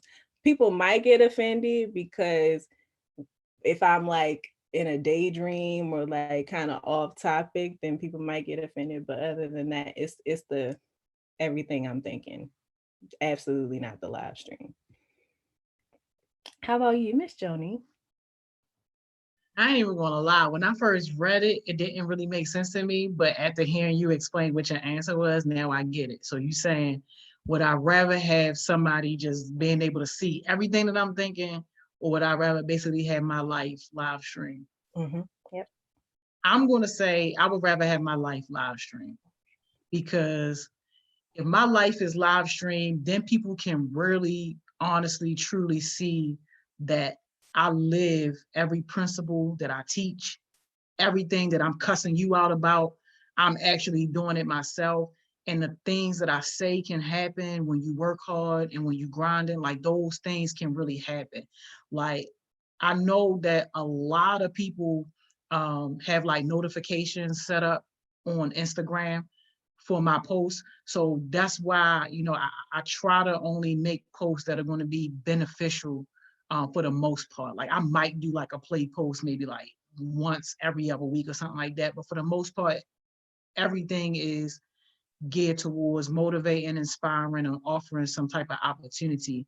But if I was really showing people what was happening in the background, like the late nights, the early calls, like everything that I do, even from trying to take care of my body, taking care of my mental and all that, I feel like more people will be able to see a real living example of somebody that do like practice what they preach.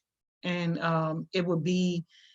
it would be easier for people to accept when I'm cussing them out or when I'm fussing or when I'm, telling them something that I know that's going to help them is good, because it's like, okay, if you say that you trust and respect me, on top of that, now you can actually see what the heck I'm talking about. Thank you, Miss Joni. That's a very interesting perspective, because when I first read the question, I was thinking about all the like things that I do by myself, like that I want to stay like by myself. Like I said, like you heard me like going to the bathroom and like, things like that. So I was thinking in terms of the weird stuff that would have to be live streamed, but I think that that's a very like genuine perspective that you just shared. So thank you. Kamaya said, oh, my children. Hey, y'all. Kamaya said, I can't even decide this one. Oh, my God. Honestly, I think I would do the thoughts. I don't think I'd like for someone to see me to see me pee, That's what I'm saying too. I understand, Kamaya, because I'm like, all right, yes, living your truth and everything like that. But what about when I go to the bathroom? Like, you want you want that camera in your face, like, hey, how y'all doing? We will hit pause. Trust me. We will mute you right on out of the situation. Nobody wants to see that. Not everybody is like that. It's some weird people out here. It's some weird people out here. Okay, not everybody is like that. So I'm just saying, yes, I get you, Kamaya. I get you. Keon said, I guess everything I'm thinking above my head. Cam said, everyone, I don't always have someone accessible to me. Ari said, hey Ari. Ari said, I would do the first one if I had to pick. I'm just staying away from people. Diabri, is that how you say it? I hope that's how you say it. I'm so sorry. I've been saying Bree, yo. You go ahead and have fun with them pronunciations. Somebody send me a voice memo to tell me what I'm supposed to be saying. I'll say Bree. But then you say if you hear it, you would say it. Anyway, so Bree, Diabri, whatever you tell me what you prefer to be called, honey. I think everything I'm thinking, but it would be a lot of people upset. Yeah. Depending on what's in that head of yours, there would definitely, yeah. Mm-hmm. Yeah, I can understand that. Shalal said, I think my life is on live stream is better for me because you see what I actually go through and not judge me from what you see on the outside. I love that, Shalal. Thank you for sharing. Thank y'all all for sharing that. Still tripping off, Kamai. And Carrie said, I can see both sides. Oh, thanks, Cam, for saying it was a good question. Amaya said, I would choose or. Tell me what you mean by that, Amaya, because I'm not exactly sure. I just want to make sure that I say it correctly. And then she said, I'm serious. Yeah, Diari, tell us why they gonna be mad. Tell us why they gonna be mad. What you thinking in that head of yours? Because if you thinking like when you meet somebody like, wow, she sure is ugly, then yeah, people would be mad. People would be mad. Listen, or wow, I really don't want to listen. Like I think about like some of the things that y'all say in like classes and what y'all say to me about your teachers. So I can only imagine what y'all saying in y'all head about your teachers. So yeah, y'all, just a question for you to think about. I saw it and I was like, oh, this is cool. So here we are. All right, we're gonna just a quote. I'm a quote person. Well, I was really heavy into quotes at one point, and then I just didn't like them anymore. But I'm getting like back into it. So this particular quote is: "People who are intimidated by you talk bad about you with hopes that others won't find you so appealing." So this is just for us to start off with, for you to kind of think about it, take it in your head, and think about like, okay, what does that actually mean, and what does intimidation mean to me? Another question. So think of a time where you felt intimidated and why did you feel this way? So just this is like a reflective kind of part. Just like think about it. Any time in your life, any situation, whether it's small, big, however you want to define it, just how you want to define it. And I'll get us started. So a time where I felt intimidated actually now is kind of like silly to me. And it's not always silly, don't get me wrong, but like now that I'm like out of that mindset from that particular situation is kind of silly. So the time that I felt intimidated was when I got the current job that I have, which is a senior research assistant at Bloomberg or Johns Hopkins, Bloomberg School of Public Health, however you want to define it. And so I felt intimidated because number one,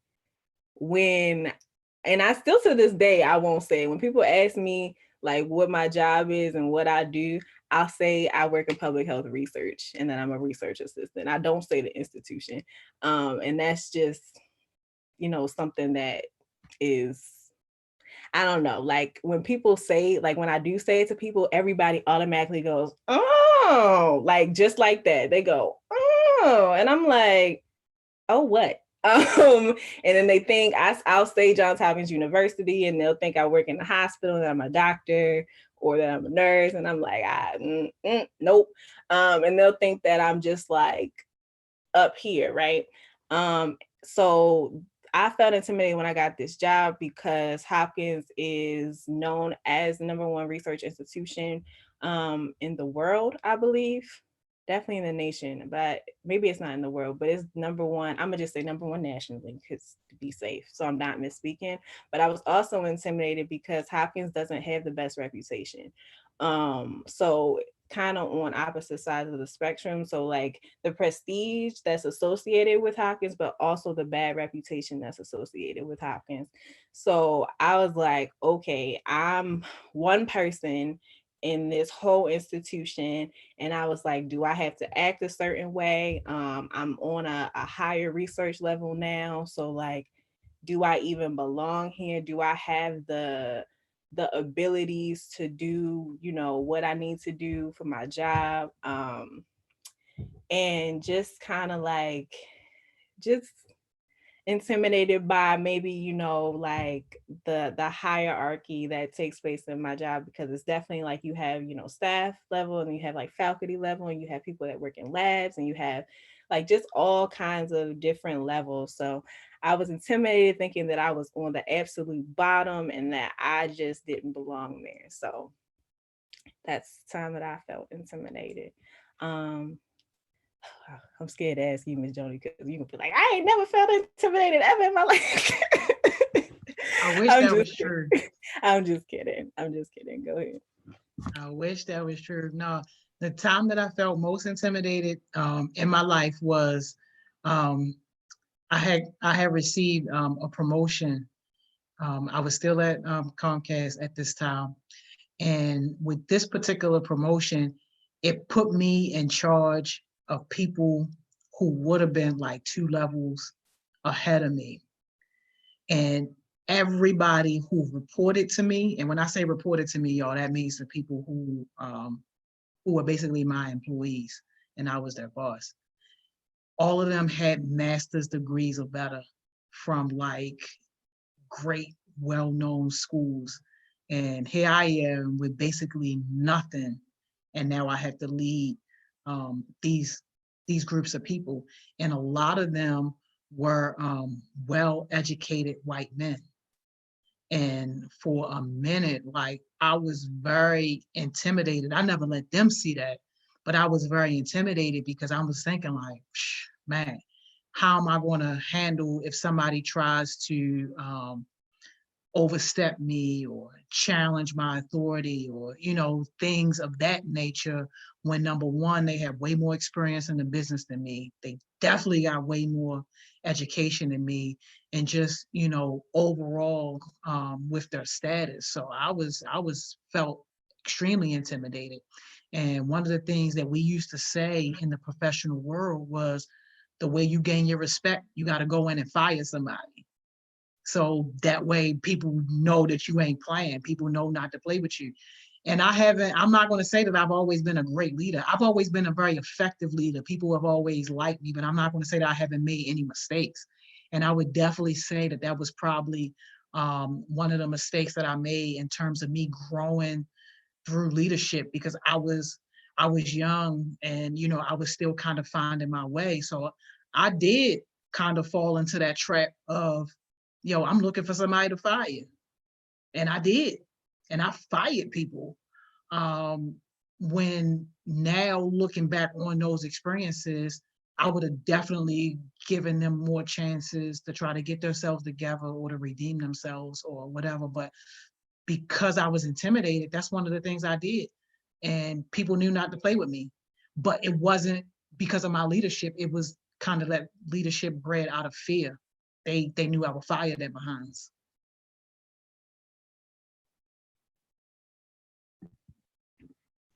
Thank you, Ms. Joni. That's I relate to you on that.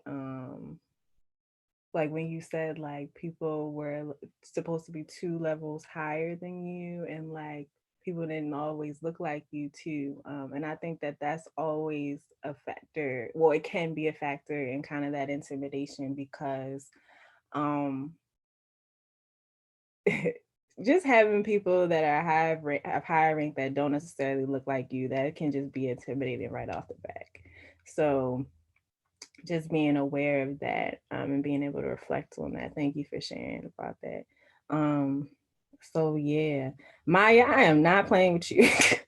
Amaya, I am not playing with you. Not today. Not ever. I'm not playing. Elder said,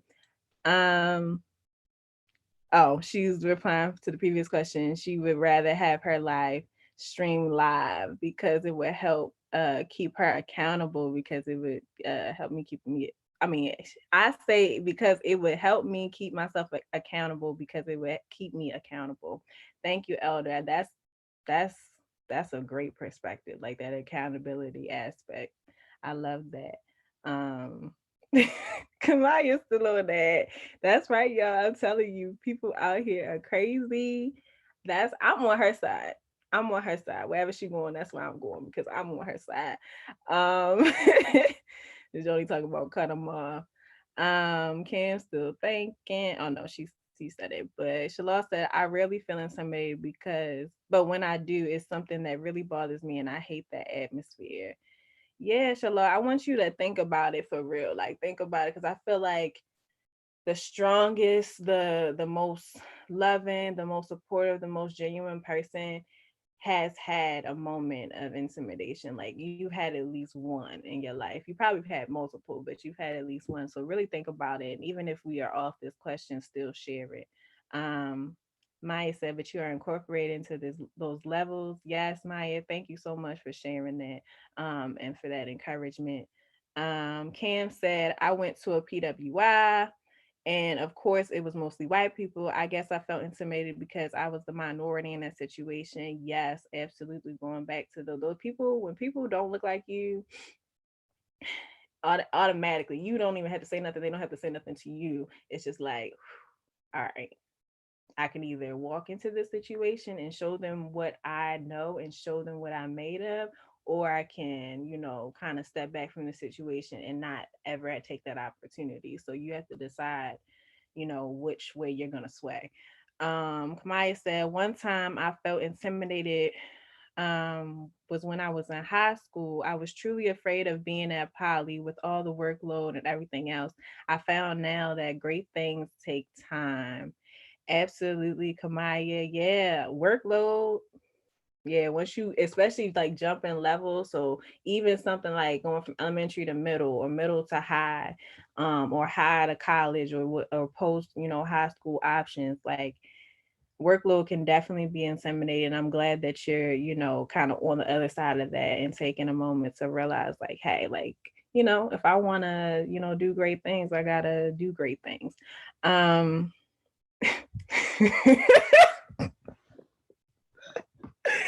Amaya, Amaya. I saw the meme and everything. I saw SpongeBob just flash up on the screen. All right, I'ma head out. Or go ahead and log out for me, baby. I saw the Simpsons too. I saw the SpongeBob one and the Simpsons one. Oh Lord, Amaya. Whew. All right. We coming back, y'all. We coming back. That was hilarious. But that probably was Miss Joni. Yo, my nickname for a while was the Grim Reaper. They did not want to see me walk through. As long as I was somewhere tucked away in my office, I was good. But if I actually came out and walked through the building, like everybody would be like, yo, who about to get axed now? I know. I was young though, so I was like, yeah, be afraid, be very afraid. Yeah, I would be afraid. Not even gonna lie to you, not even gonna hold you. I'll be nice and afraid. All right, y'all. So the dictionary definition, I just, like for people to see like what the dictionary says or like what the definition is supposed to be of intimidation, but we all have our own definitions. So the dictionary says to make timid or fearful, to frighten, especially to compel or deter by or as if by threats. So just basically to scare people is basically what I get out of that whole definition. I feel like dictionary is a lot of words, but 1 to 2 words, but it's fine. But yeah, so that's the definition. All right, so never mind. Shala said, the first time I coached a basketball game, I was intimidated because he was older than me. Wow, yeah. So I feel like it's a lot of levels of intimidation because we have age, we can have race at times, or ethnicity, we can have, rank. So like different levels of like different people's levels of education. It can just be a lot of things that intimidate us. So thank you, Shalom, for thinking back and sharing that moment. I think it's important. And then so how did that feel? Is that, yeah, I don't know if he's asking you or Shalom. Yeah, if you're asking me, at that time, because of where I was in my career, because I was still so young, and then also the communications industry was new to me. Because remember, yo, I came from McDonald's. So I came from McDonald's into a big, big jump into a whole different field doing communication, technical stuff and all that. So at that time in my life, it felt good because I equated that to earning my respect and to basically kind of making a name for myself. The good thing about it though, was that I didn't lean on that fear-based leadership to carry me through like everything. It kind of helped get me started and help, to kind of establish like my ground, but that wasn't me personally. Like I wasn't a person to make people feel bad. I wasn't a person to try to, strip people of their confidence, of their self-esteem and things of that nature. Like by nature, I'm a feel-good person. I want people to feel good about themselves. And my wholehearted belief is that when people feel good about themselves, that they'll work harder for you or work harder for whatever the situation is. So, but because of my age and because of my experience and because of the things that I was dealing with at that particular time of my, I did not feel bad about it. Like I felt like, look, I gotta do what I gotta do in order to make a name for myself. Because again, in my position, I was the only Black person and I was the only woman in that position. So I had something to prove, and I proved it.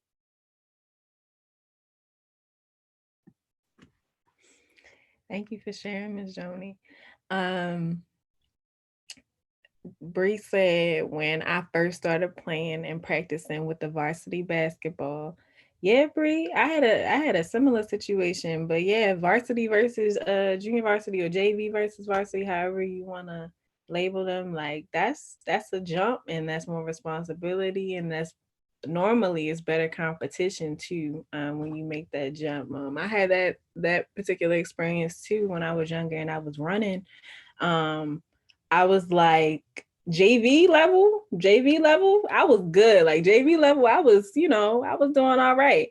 But then I made that hop to varsity. People were running faster times, people were running faster than me, past me.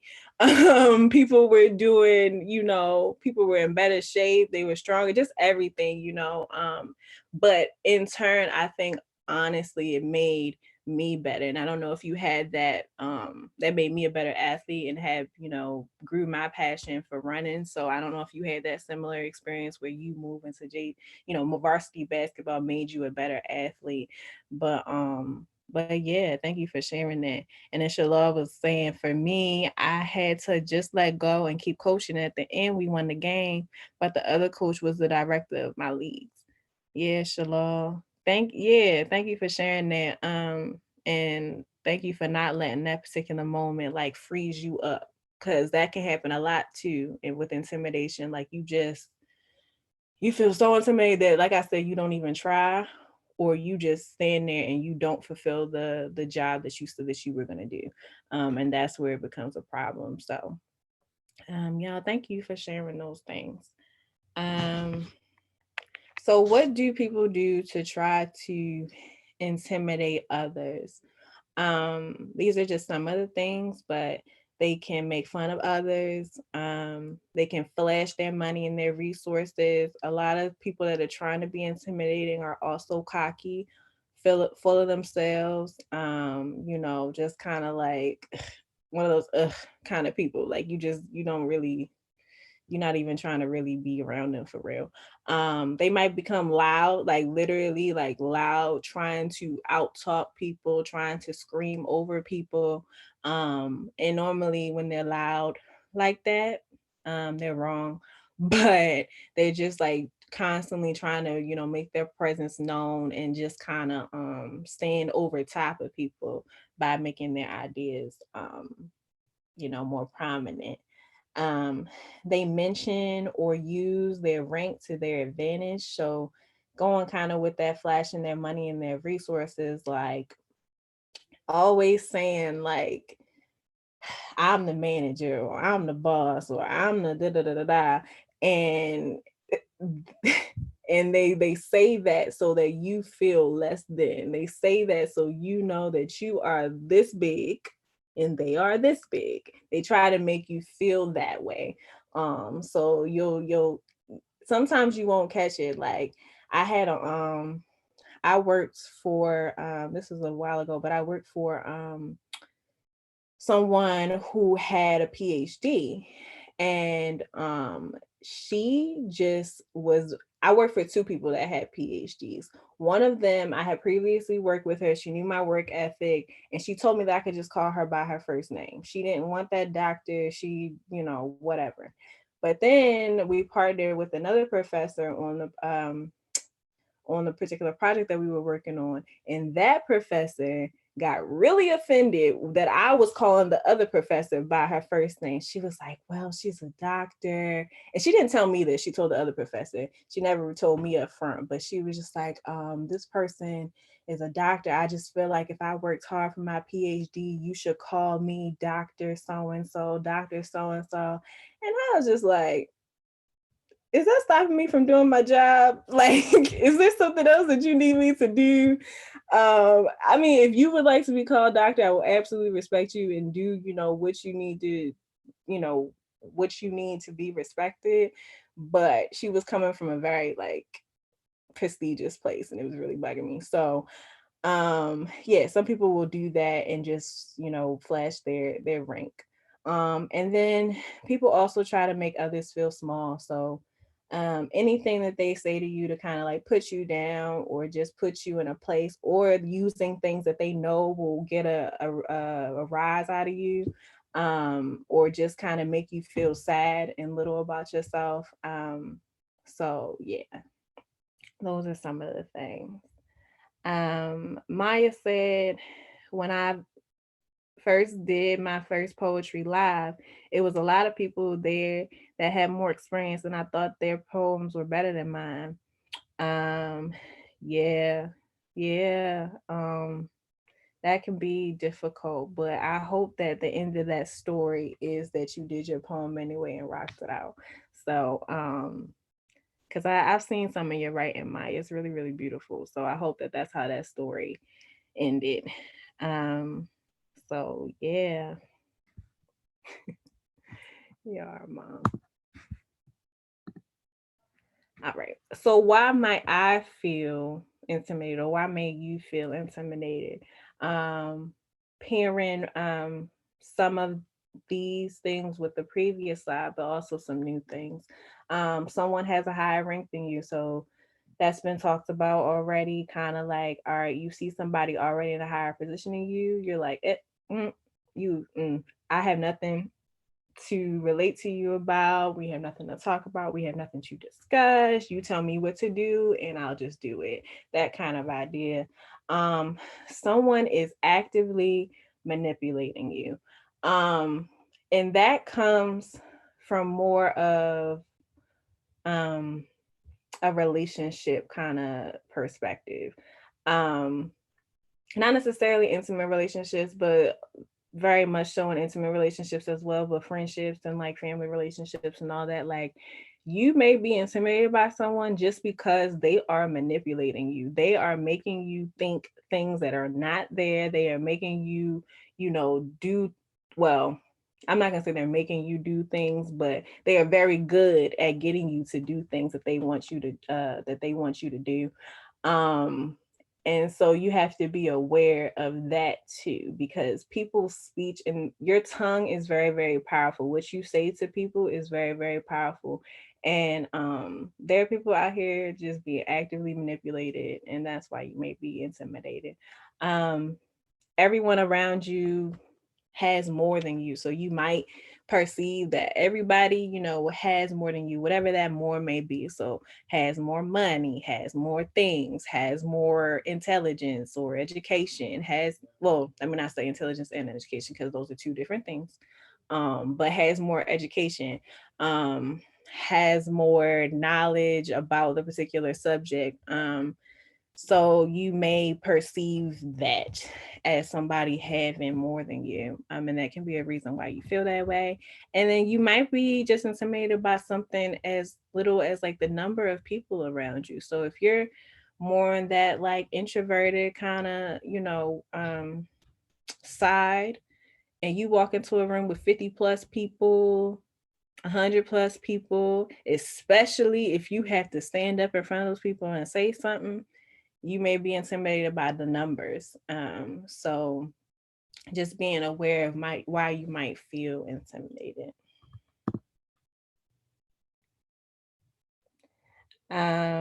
So let's talk about how we overcome this, right?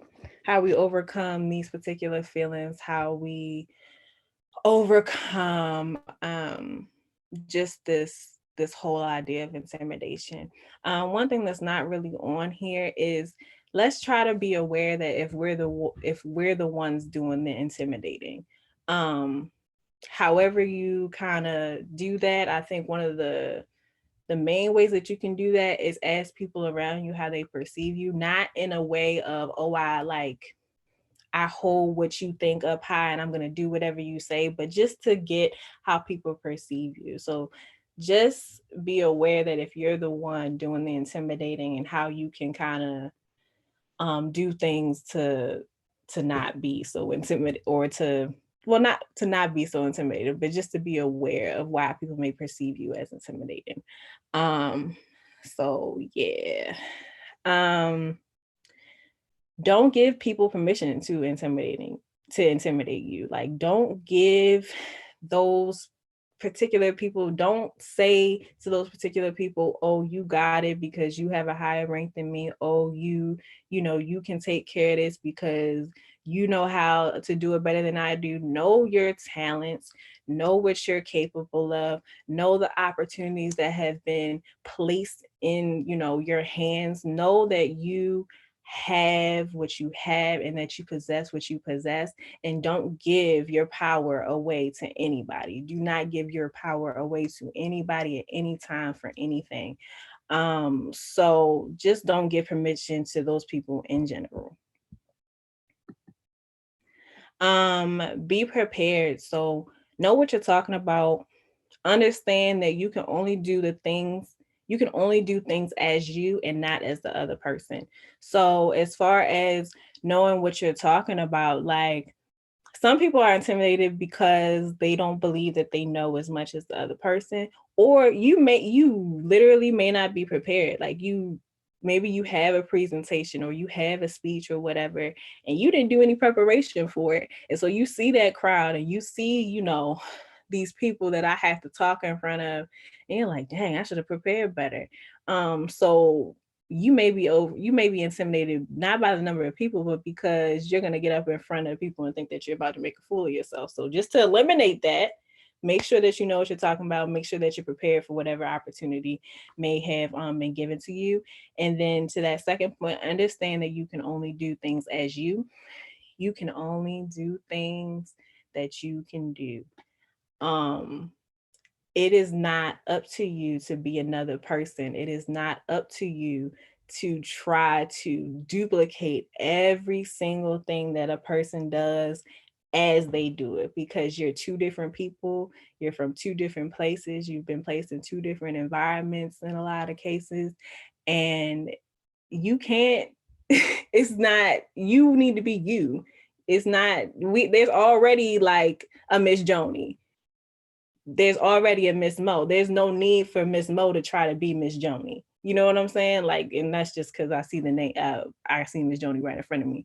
But I'm just saying, like, there's no need for you to try to duplicate everything that somebody does in the way that they do it, because you're two different people. So find your own way, find your own purpose, and just do it how you do it.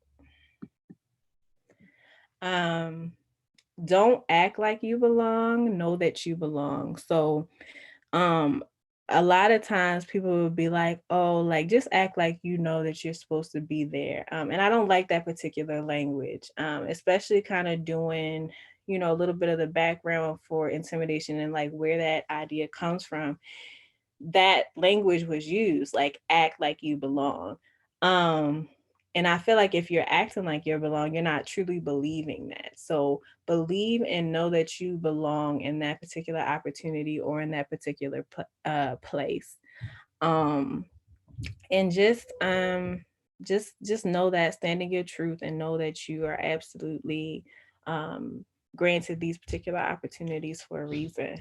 And that's leading into just quickly the imposter syndrome, the imposter phenomenon, the imposter complex, however you want to identify it.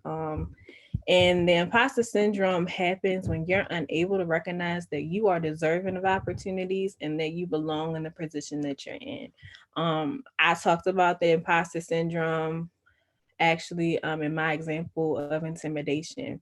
The idea comes from, like, if you're an imposter in a situation, like you're trying to act a certain way that you're not, and so that's kind of where that particular name comes from. But people suffer from this, and we can definitely go more in depth about what this means, but especially like in those situations where you may be the only, person of color in a sea of, white faces, you feel like even if you do have the credentials, even if you do have the knowledge, even if you do have everything that you're supposed to have for, that particular position, you may still feel like you don't belong there.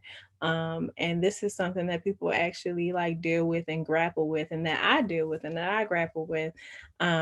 So just being aware of what this is and what it means can be helpful. That way you can overcome it.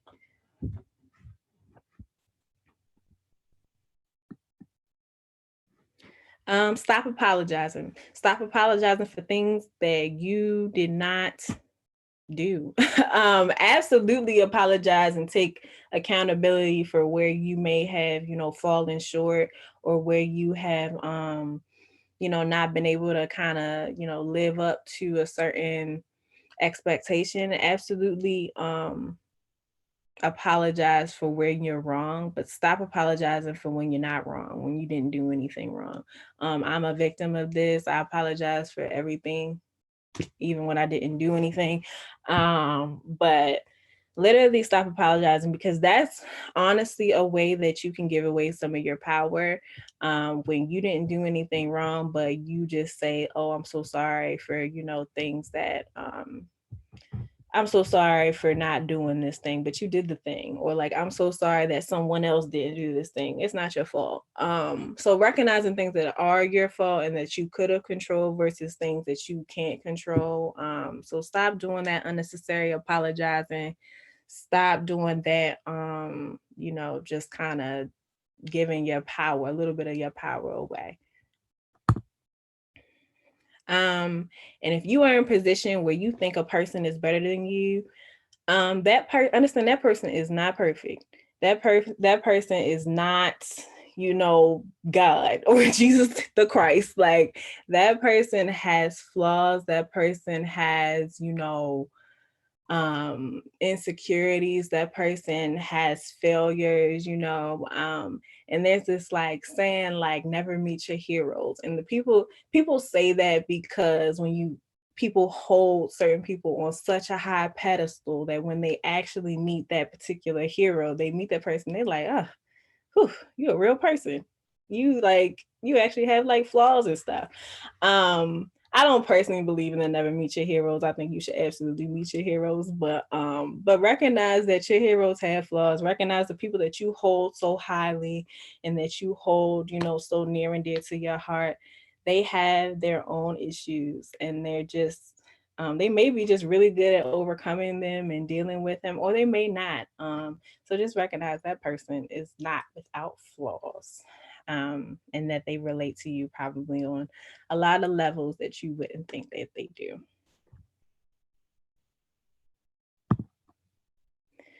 And then in relationships, do not ever let someone tell you that you are intimidating. With that particular one, I don't like to separate like gender identifiers, but with that particular one, my people that identify as ladies or women or however you want to identify, do not let people tell you that you are intimidating. Tell them that they need to level up.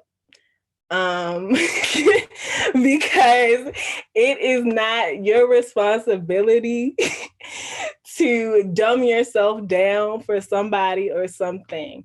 Don't let that man or that woman or whoever else tell you that you are intimidated, because you are not, sweetie. You are doing it.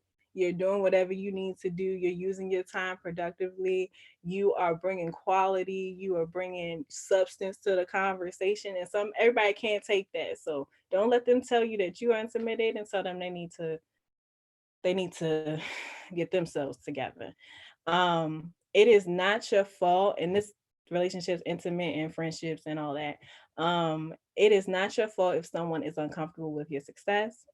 It is not your fault if they choose to be complacent, and it is not up to you to nurse people's egos. So if you, like I said, if you are in position where people are like intimidated by your job, intimidated because you don't have time for them, intimidated by just all of these things that, they may be intimidated by you, let's step back, tell them to reflect on why they may feel intimidated. And most of the time they feel intimidated because you are ambitious and they lack ambition. So just be aware of those particular things. Be aware of those things, because those can be, intimidation can be a trigger word. So be aware of those things.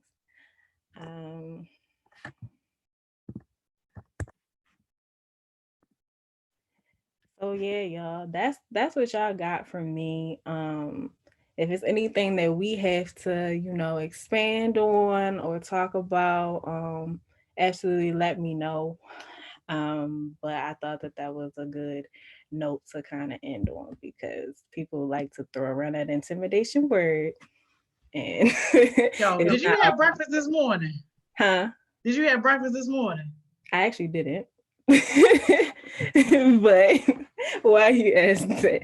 No, I didn't. Because Miss Kaitlyn's presentation earlier was talking about how breakfast has proven to make things a little better. But like, oh, you bought all the eat today. Miss Mo Money bought all the bags of money. Yo, you came through. You did have a question by Maya though. She said, Miss Mo, so what would you say to a person that their intimidation is connected to their anxiety?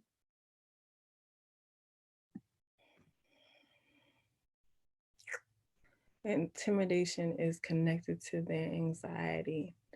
I want to be able to answer that question, because I think that I can answer that question, but I don't think so. Amaya, so are you saying that you are intimidating to people because of your anxiety, or are you saying that people are intimidating to you as a result of your anxiety? I want to make sure that I'm understanding the question. So if you could just say that for me, then that would be appreciated, because I want to make sure I answer it correctly. All right, so it's like a little 15-second delay before she I gets know. But no, but it's all good because Bree said I apologize for things I don't do also, but I've been learning to stop. And I just wanted to say, like, on that note too, because that's something that I do a lot, like a whole lot. But I just want for people who are like me to kind of understand that we're not apologizing because we're intimidated. Like, I'm not a fool. I understand how much power I hold, and I try to use my power for good. So with me, when I'm apologizing, when I'm doing something like that, I want people to see me as human. Like, it was so crazy to me when people like really thought that I didn't eat, or really thought that I didn't do just basic human things. And I want people to know and understand that I'm human.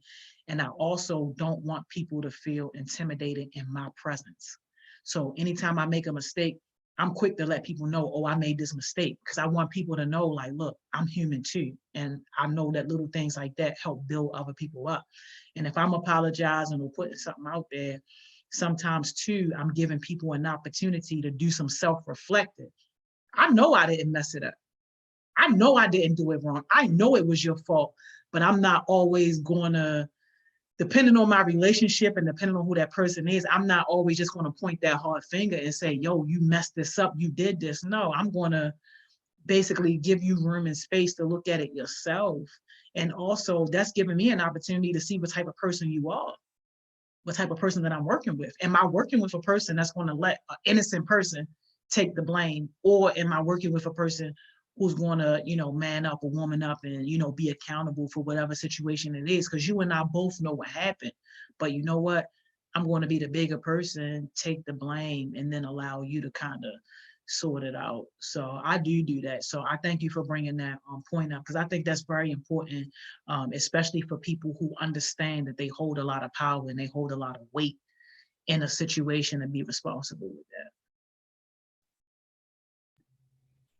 Yeah, thank you for sharing that. No problem.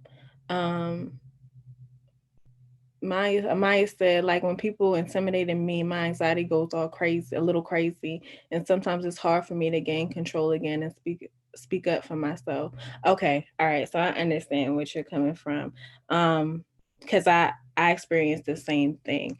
And Amaya, I recommend, like, if you're suffering from that particular thing, definitely take a moment to breathe, because I feel like sometimes we literally hold our breath in those particular situations, especially when you're battling anxiety. So make sure you're breathing, make sure you're absolutely taking those deep breaths.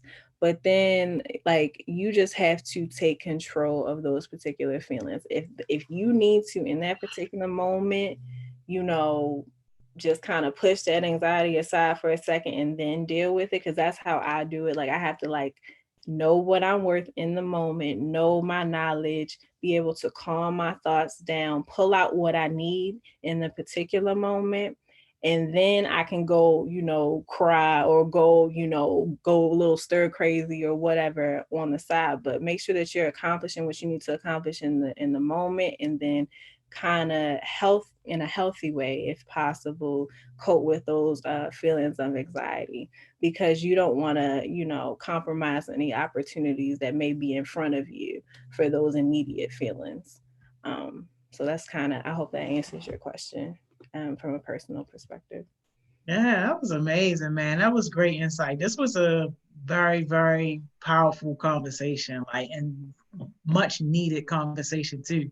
Like, yo, you bought it, yo. You brought all the heat and made us run over time because it was so good. But it was so good. And it seemed like these hours just ain't even long enough. Yeah. But I definitely appreciate it. What's your jewel though, Miss Mo? Miss Money Mo, what is your jewel? My jewels today is don't be intimidated, be inspired. So don't let people intimidate don't let people intimidate you. If you aspire to have those certain things or to be in that certain position, then work hard, do the necessary things to do it, and do it. Like, be inspired, have inspiration, pull inspiration from it. So yeah, y'all heard her. Thank you so much, Miss Mo. We'll see you back tomorrow, right? 12 o'clock. Tomorrow, 12 o'clock. See y'all. Tomorrow, 12 o'clock. Miss Money Mo. Love y'all. Right. We'll see you tomorrow. Okay. Yo, did she not bring the fire or what? Yo, this is how you start a Monday. This is how you get your week going. Like, man, listen, we couldn't have asked for any better speakers today, any better topics. All of the topics were so different, but if you notice, they all kind of tied together and they all had relevant themes for our lives. And I mean, I personally learned a lot today, from the start of our morning all the way until now. So today has been just a great, great Monday, man. If you're not inspired after this, check your pulse, yo. Check your pulse if you're not inspired after this, because this is some good stuff. But we about to take a break, y'all, before we get Miss Kaitlyn on here. Let me just real quick, make sure we ain't got no questions in here. Keon, probably my favorite topic yet. Definitely a great topic. I don't even know if I can pick a favorite topic yet because so many of them have been so great. But yeah, I don't know. I'm not even going to try to pick a favorite topic right now because all of them has been absolutely amazing. I'm multitasking between school and here, right? Hey, listen, baby girl, you gotta do what you gotta do, man. Listen, I appreciate it, and I love it, absolutely love it. Y'all did your thing, from our speakers to our commenters. Absolutely. Hey, Kamaya, Success Sessions, I love your name. I'm probably gonna shout that name out every single day because I love it. But yeah, baby, you gotta do what you gotta do, man. We gotta multitask, we gotta get it in however we can get it in. But I appreciate you being with us, and I appreciate you for actively engaging, because you absolutely made this worthwhile as well. And shout out to Maya too, because Maya, you had some really, really banging questions. Bree also has some banging questions. Cam, Lamar, y'all do it up every single day. This ain't even nothing new for y'all. Yeah, this Monday has definitely been a great Monday. Kamaya, is this your first Monday with us? Like, is this your first session with us for real? I feel like this might be your first session with us for real. But yeah, no, it just keep getting better and better and better and better. Hey, thank you, Lamar. I see you. You can't pick a favorite, the intimidation and mental health. Hey, this is what I will say. And then I'm about to really let y'all go up because we got to do our break. Today was amazing, but so far, my favorite one has been Mr. Will. Like, Mr. Will, yo, when he talked about watching his mother get shot in the face and watching his brother get shot in the head, and how he was able to take all of that pain and still turn it into something good. It's giving me chills right now, just even thinking about that conversation that we had with Mr. Will. That one was probably my absolute favorite session. And we've had a lot of great sessions, y'all. Like that's what I'm saying. It's so hard to choose from. But Mr. Will was probably my definite hands down favorite session. Kamaya, this your first one? Okay, got you. That make a lot of sense. Baby, this is what we've been doing though. I'm glad you finally got put on, but like this is what we've been doing. Like we've been like this, like bringing all the fire, bringing all the heat. Y'all better tell her, tell Kamaya, yo, we've been doing this, right? But yeah, Mr. Will was so inspiring. Like is man, it's making my allergies act up just even thinking about it. So if y'all didn't see the one with Mr. Will, if you get a chance today or sometime during this week, go back and watch that one. That's one thing that I like about us now being on YouTube versus Instagram is because we can actually save sessions and you can go back and watch them whenever you want. But watch the one with Mr. Will. That is inspiration for your mind, heart, and soul. Like that one was so deep. Oh yeah, Maya, it's some straight serious heat over here. This is what we've been doing though. Like this is what we've been doing since the quarantine started. Day one, we've been on here every day from 10 to 3, bringing all the heat. But y'all, break, and break.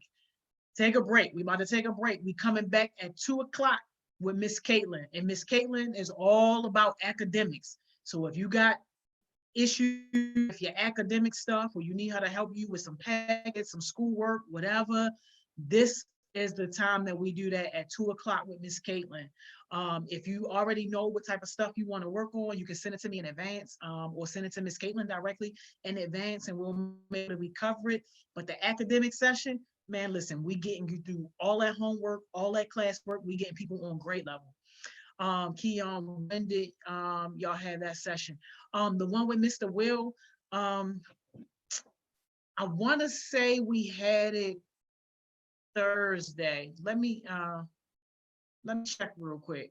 I should know these by heart by now, right? I should definitely know these by heart by now. But let me see. When did we have Mr. Will? We had Mr. Will on the 29th, on April the 29th. That's when we had Mr. Will, and his session was the 11 o'clock session, 11 to 12. So you'll just have to fast forward. Or if you want to watch Miss Simone's session, because Miss Simone always have a banging session too. But all the guest sessions start at 11 o'clock. So if y'all want to go back and look at some of the old guests that we had on, you can just go back, start at the 11 o'clock, and that's going to put you on with the guests. The one with Dougie Fresh too, that was like one of my favorites too. Yeah, that one was a great one. But yeah, all right, y'all. So break time. We back at 2 o'clock with Miss Kaitlyn. All right, see y'all.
We are back, y'all. 2:00 academic. We got Miss Kaitlyn about to get on here. Man, listen, whatever help you need with that schoolwork, classwork, homework, all that, this is your session to be on. Y'all already know Miss Kaitlyn bring the heat, man. She getting everybody on grade level. And we done had back-to-back bangers all day today. I'm pretty sure we got Miss Maya coming on today too. She got some schoolwork. Let's see what she talking about with her work. But if you got anything that you need help with, man, this is your session. And if you want to get on, hit me up, let me know. I seen a link and you can just get on here directly and Miss Kaitlyn will help work through the schoolwork. Y'all know that ain't necessarily my forte. I can look at it, but that's about as far as we gonna go on that one. Miss Kaitlyn is she the whiz. She's the genius when it comes to that type of stuff. Can't really help y'all on that. But yeah, man, we about to get that. Miss Kaitlyn. Hi. Man, yo, that was a power session you did this morning, y'all. Oh, I'm so glad. Yo, we still had questions coming on like about that type of stuff. I was like, wow. And then one question I remember, because I wanted to know too, said, is honey a healthier alternative as a sweetener? I'm like, oh, I want to know that too. I know. One of the questions we didn't get to. Short answer, yes, it is. But luckily, I'm gonna come back on for part 2 next Monday. So. Yeah, yo, that's beautiful news. Yes, we needed that. Kamaya said solving equations by completing the square is kicking my virtual behind. Yo. Yeah, solving equations by completing the square. I'm assuming she means the diamond. And yes, that can be difficult, and we can definitely go over that if we have time. We got the diamond we did like 2 weeks ago. Kamaya, you should have been on here, yo. We did the diamond, but you know what? The diamond was fun. So if you want to do the diamond again, we can always bring the diamond back. We love the diamond. See, Miss Kaitlyn loved the diamond, yo. And anytime she can make it so I understand it, oh yeah, you're gonna be good. Trust and believe. Maya. Hi. What's up? Why you got your cute little picture on? That's my favorite picture. I just had to put it up there. I love it. It's cute. Okay. I know y'all can't see Maya. She got her cute little picture on, but she is here, y'all. She is here. Yeah. And she is here, and we are going to talk about logarithms today. So that is our focus. And then if we finish early, I want to go over what we did on Friday, which was some trigonometry. I want to go over that again because that kicked my butt on Friday. And I had to spend like a little bit of time on Friday looking that up and getting that straight in my brain. So I want to give that to y'all. But I want to do this first because this is something that Maya has been asking me about this past week, and I haven't had time to get to it yet. So I want to really spend some time on this today. So let's do it. I am going to share my screen. Okay. Cool. So for those of you who are just joining us, that's great because we are just starting out. We're doing an intro to logarithms today. That's how you say that crazy word, logarithms or logarithms. And so these are a little bit confusing. So we're going to start real from the basic and then we're going to work up from there. Don't let Miss Kaitlyn lie to y'all. It's hard, okay? It is hard. It's real hard. But we're going to get through it. So don't fret. We're going to start right at the basics. So I'm actually going to move this up and we're going to not think about logarithms for a second. Okay. And we're going to think about something else, and that's going to help us figure out what the heck is a logarithm. Okay. So the thing we're going to start off with is a simple equation. We like that. I'm going to say 2 times 4 equals 8. Okay. And you're like, okay, how is this going to tie in? I'll show you. Okay. So we have these three numbers. We have a 2, we have a 4, and we have an 8. And they have some sort of relationship between them. We know that if we multiply 2 and 4 together, we get this number 8, right? We also know that we could actually rearrange these numbers, and we could still have the same three numbers, but the equation would look a lot differently. For example, if I divided both sides by 2, okay, these 2's would cancel out, and then I would get 4 equals 8 divided by 2, right? So you can see that I still have a 2, I still have a 4, and I still have an 8, right? I still have the same three numbers. They're just arranged a little bit differently, right? And this is helpful to us. The fact that we can do this rearranging is helpful when we start to answer questions like this: 2 times x equals 8. And the problem is solve for x, right? And we're like, oh, we can do that because we know that we can rearrange this. We can divide both sides by 2. 2's cancel out. And this gives us the equation x equals 8 divided by 2, right? And we could also say this equals 4. But so we can see here, we still have our x, we still have our 2, and we still have our 8, right? So we just rearranged the numbers and the letters to be in a different form, okay? So it's easy to do this when the letters are either adding, subtracting, multiplying, or dividing, right? So we could do 2x equals 8, or I guess we could do 2 times 4 equals 8. We could do 8 divided by 4 equals 2, or we could do it with adding and subtracting, right? So we could do 4 minus 2 equals 2, or we could do 2 plus 2 equals 4, right? So these two go together and these two go together, right? So we can do it with adding, subtracting, multiplying, dividing. But here's where it gets tricky. Oh, no. What if we want to do this same thing for an exponent? So we want to say, actually, let's do 2 to the third equals 8. 2 times 2 is 4, and 4 times 2 is 8. So 2 to the third equals 8. But how do we rearrange that then? Right? How do we solve for that if what we have is 2 to the x equals 8? Because remember, up here, what we did was, if it was 2 to the x, 2 times x equals 8, we just divided. But to get rid of this, if the unknown is an exponent, we can't use multiplication, we can't use division or addition or subtraction. So we have to use something else. And what we use is called a logarithm. Okay, so that's how this all ties back. So I'm going to write this down. A logarithm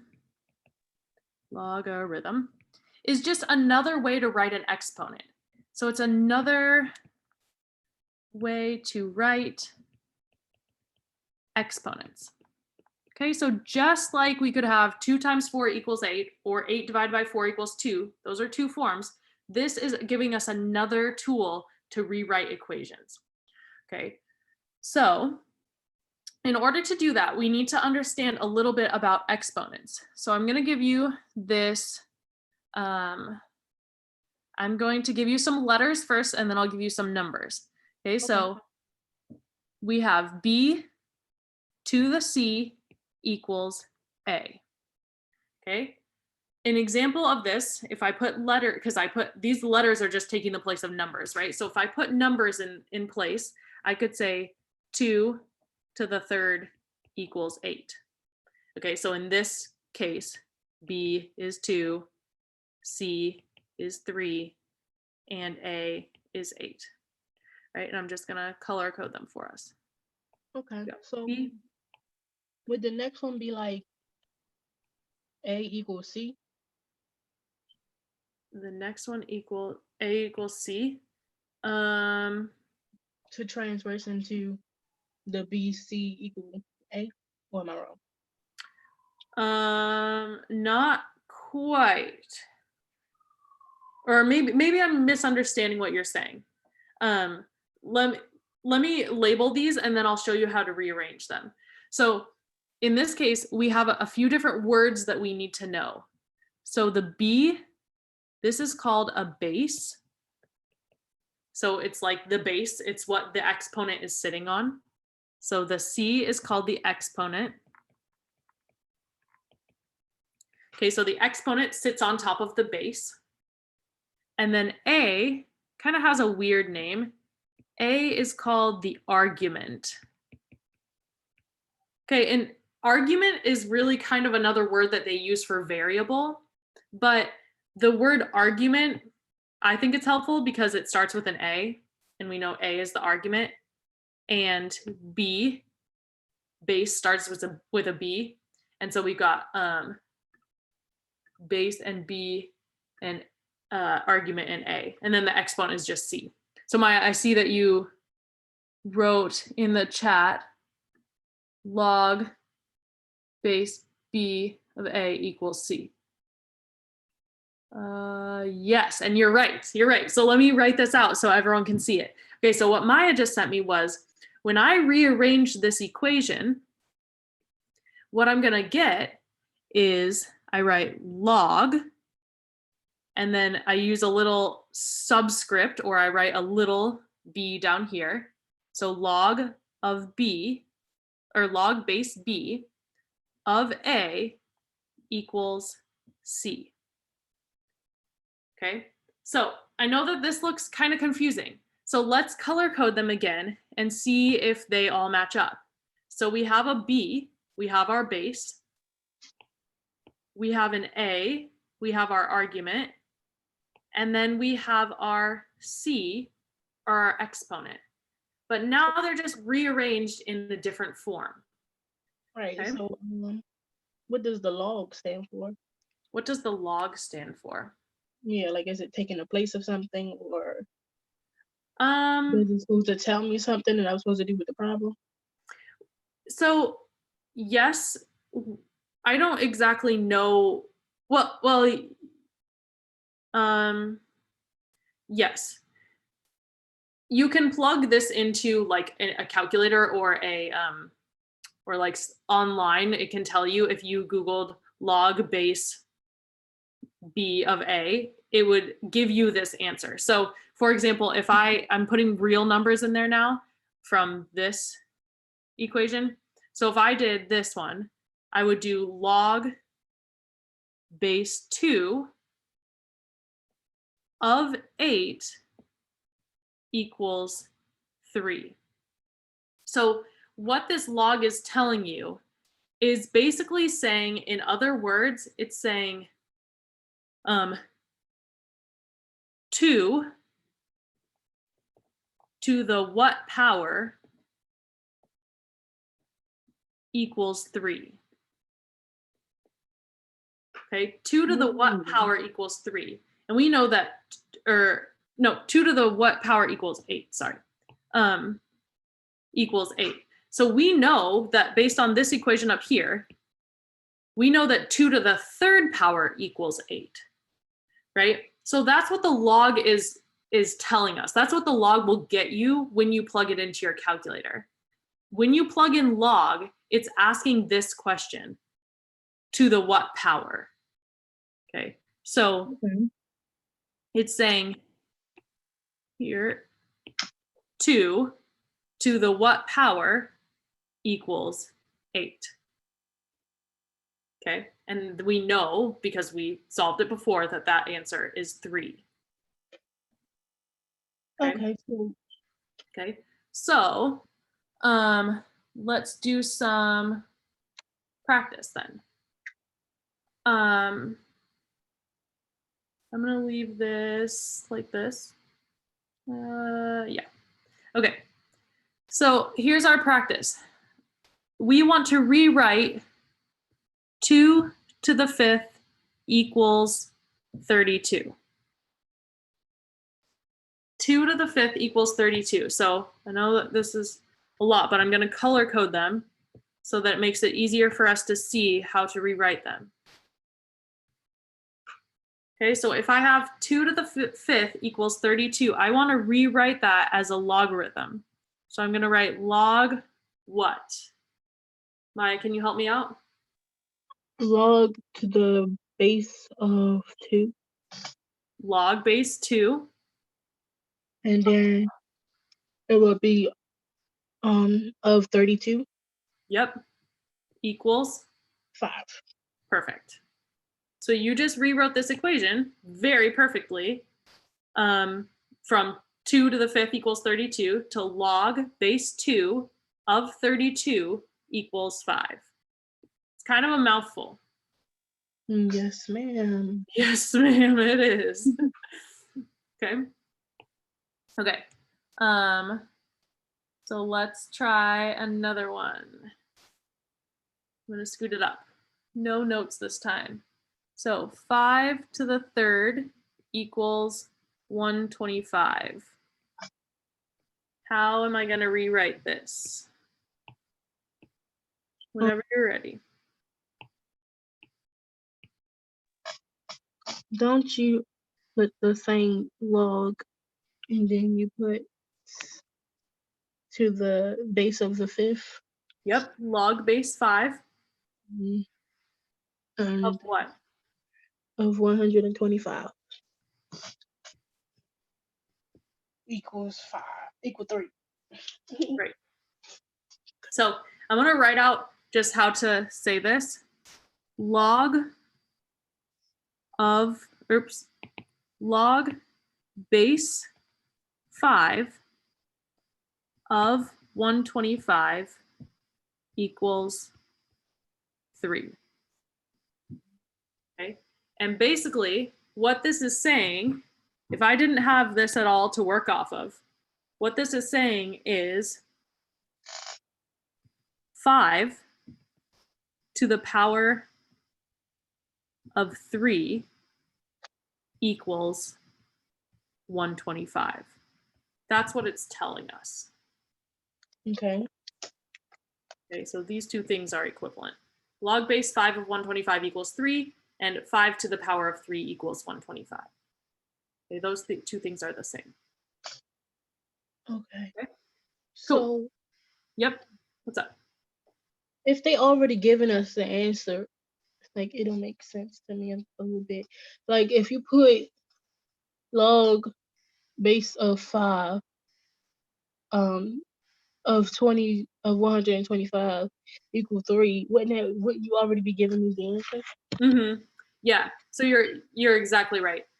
This right here is just teaching you how to switch them around so that you know like how to write them basically.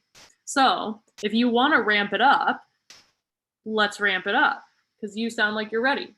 So let's say now that I want to solve log, let's do so let's start with one that we sort of talked about before. Log base 2 of 8 equals x. So now they don't give you the answer. Okay.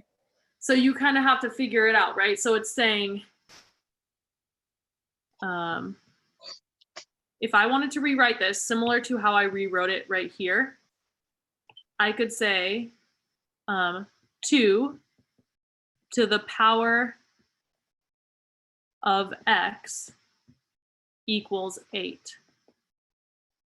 Okay, and another way to write this is in equation form. So 2 to the power of x equals 8. Okay, so once I've done that, then I can start to figure out what the answer to this might be, right? So what is 2 to the power of x equals 8? What would x be in this situation? 3. 3, exactly.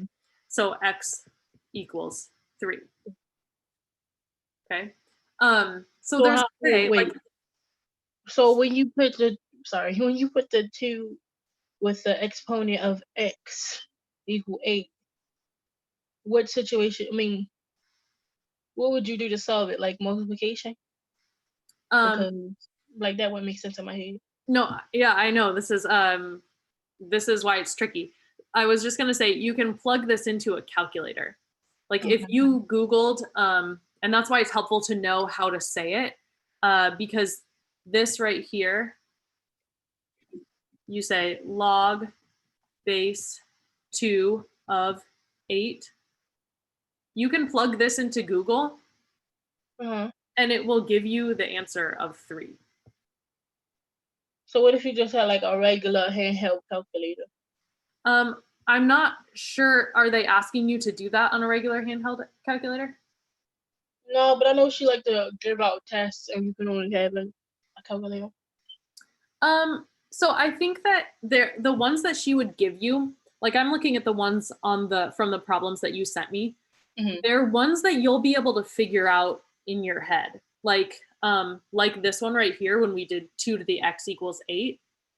It kind of takes some knowledge, but you have to know that 2 to the 3rd equals 8. You have to be able to fill those in, right? Okay. So the ones on here that I sent you was just the intros. I was just like, so how hard can it get? Like how was? Yeah.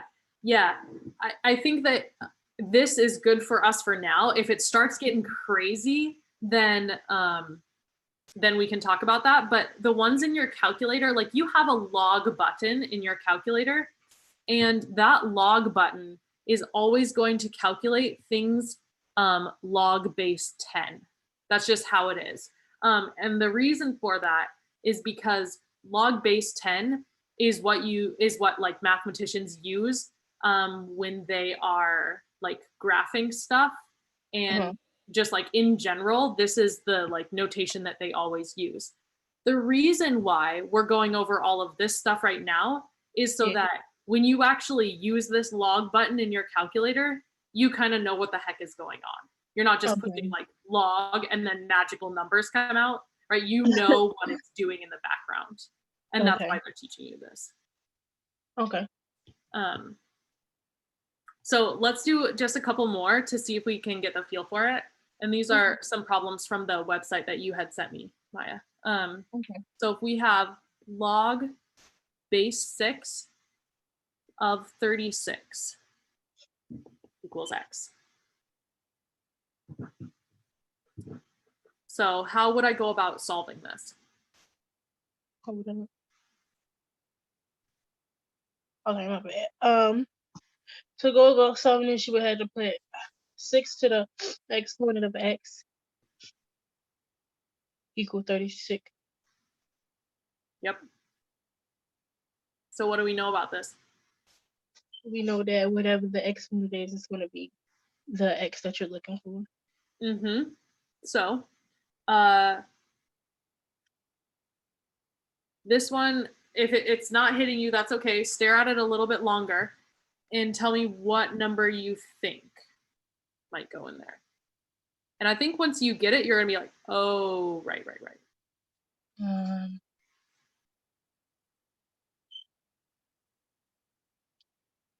Is it 6?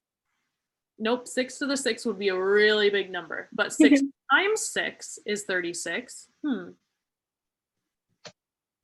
Which should give you a little hint. 6 times 6 is 40. 6 times 6 is 36.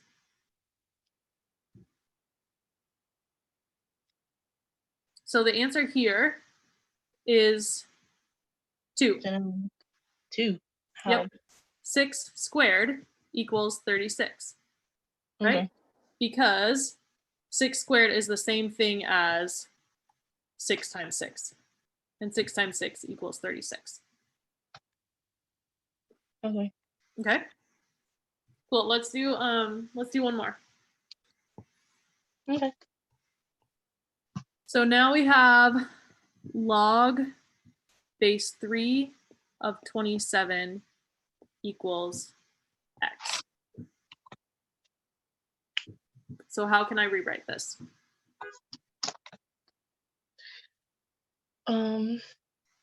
It'd be 3 to the x power equal 27. Great. So another way that we can solve this, we can like get to this answer a little bit quicker without having to just do it in our heads. We can start to multiply 3's together, right? So let's say that I had this, or actually it's sort of similar to last time. We had 6 to the x equals 36, right? So if I wanted to start figuring this out, I could say, okay, 6 by itself, that would be 6 to the first, right, would be 6. 6 squared is 6 times 6, and that equals 36. That gives us our answer. But let's say it was a bigger number and I had to keep going. 6 to the third is 6 times 6 times 6, right? And I don't even know what that is, so I'm going to use my calculator really quick. And it's going to be 216, right? So one way that I don't have to know all of these numbers in my brain, but I can start multiplying 6's, 6 times 6 times 6 times 6, and figure out which one of those is going to match up with the number there. So let's apply that method and use it right here. Okay. So if it was 3 to the first, what would my answer be? 3. Yep. If it was 3 squared or 3 to the second, what would my answer be? 10. Not 10. Try again. 3 to the second? Yep, 3 times 3. Oh, my bad.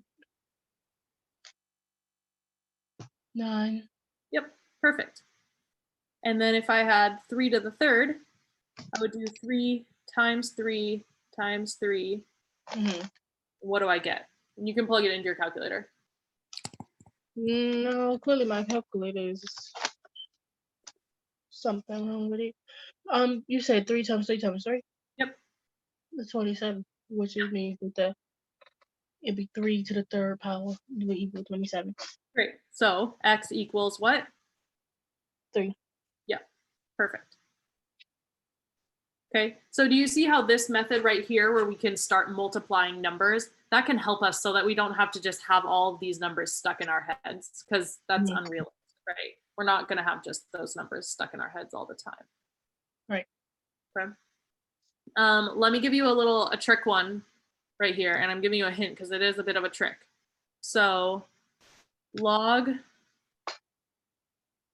base 5 of 1 equals x. Kind of it requires you to know a rule about exponents. About exponents? Yeah. Because let's see. So let's rewrite it really quick. Tell me how to rewrite it. It would be 5 to the exponent of x equal 1. But the way I'm thinking is that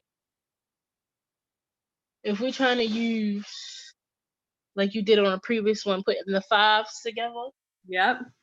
It's no multiplication of 5s that will equal 1. And then when you think about, then I was thinking about the 0 multiplication. Anything times 0 is 0. True. So that wouldn't make 1 either. That's a great point. Unless you would do 5 times 0 plus 1. Okay. So you're onto something here. I love this. I love that you just logicked that out. That was incredible. So first of all, you said if we use the technique we just used, 5 to the first equals 5, 5 to the second equals 5 times 5, which is 25, right? And so on. These are all going to be bigger than 1. You also said anything multiplied by 0 is 0. And that is true. But the catch here, are we actually multiplying here? No. Right? So if we had 5 times 0, that would equal 0. But I'm going to write this in red because this is an important rule. If you have an exponent to the power of 0, it's always going to equal 1. Okay? So a to the 0 equals 1, which means 1 to the 0 equals 1. 2 to the 0 equals 1. 3 to the 0 equals 1. 4 to the 0 equals 1, right? So I could go on forever. 100,000 to the 0 equals 1. Okay. So an exponent that is 0 will always equal 1. Yes. If the exponent is 0, it's always going to equal 1. So you know, in this case, what does x have to equal? 0. Yes. Okay, because we know, we just wrote it, 5 to the 0 equals 1. Mm-hmm. Okay? Okay. Okay. Let's see. Do you want me to hit you with another tricky one? Or are you done?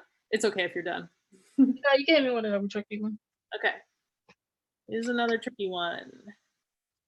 The tricky one is this. Log base 3 to the 1 of log base 3 of 1/9 equals x. And you're like, oh shoot, she gave me a fraction. Nope, I'm out. No, I'm like, oh shoot, why'd she do that? I know. It's because I'm really mean. That's why. No, it's because it's actually easier than you think. It just takes a little tiny rule and then you'll be able to figure it out. Don't we convert the fraction into a whole number or a decimal? Nope. But that's a good thought. I like that thought. So let's rewrite it first and then I'll tell you the rule. Okay, so what would this be? That'd be 3 of x to your x exponent equal 1/9. 1/9. Perfect. 1 fraction of 9. 3 to the power of x equals 1/9. Okay, here is your other rule of exponents for the day.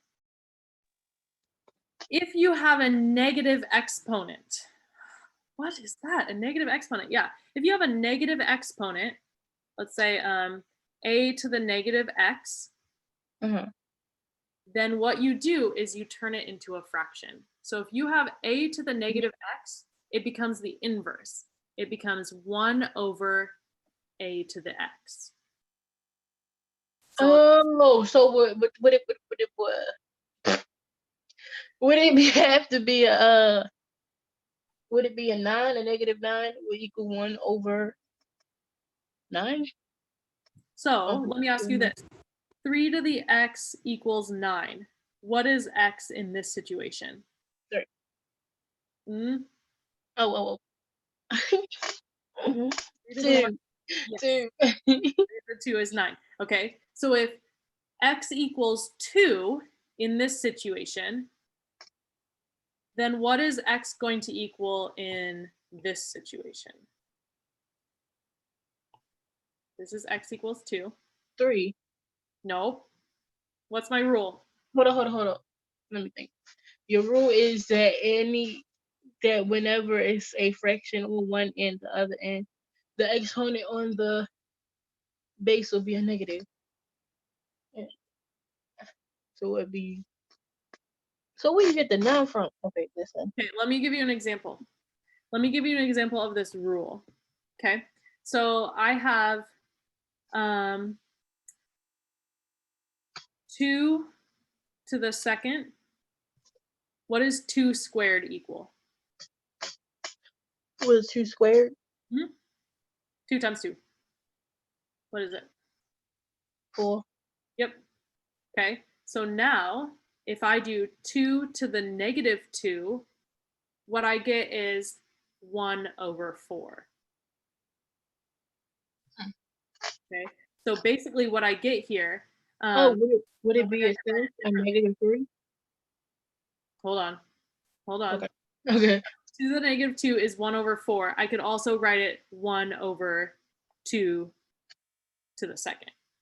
Okay, which this is the same thing. Okay, I'm just telling you how I got to this number 4. Okay. Right? So, coming back to here, if we know that 3 to the second equals 9, then 3 to the x equals 1 over 9. What is x? 2. 2. Not positive 2 though. What is it? A negative 2. So it'll be 3 negative 2 equals 1 over 9, or also 1 over 3 to the positive exponent of 3. Nailed it. I mean, of 2. Yes, yes, yes, yes. So this is what Maya just said. 3 to the negative 2 is the same thing as 1 over 3 to the 2, or 3 to the second, which is the same thing as 1 over 9. Okay, so let me hit you with one more just like that, just so I'm sure that we're getting this. And we can come back to one that we've sort of done. So 3 to the x, actually I'll write it like this. Log of 3, log base 3 of 1 over 27 equals x. Okay? Mm-hmm. So tell me how to rewrite it. 3 to the exponent of x equals 1 over 27. Beautiful. Okay, cool. And so that would be, how am I going to solve this? Yeah, walk me through it. and so that would be 3 to the third. No, 3 to the negative 3. Bingo. And how'd you know that? Because whenever there's a fraction, you know that there's a negative exponent on the base. Yep. And so 3 to the negative 3 is the same thing as 1 over what? I'm sorry, huh? 3 to the negative 3 is the same thing as 1 over 27. Yep, which is also 1 over 3 to the third. Right? 3 to the positive 3. Sorry, I was trying to write it down. Oh, you're fine.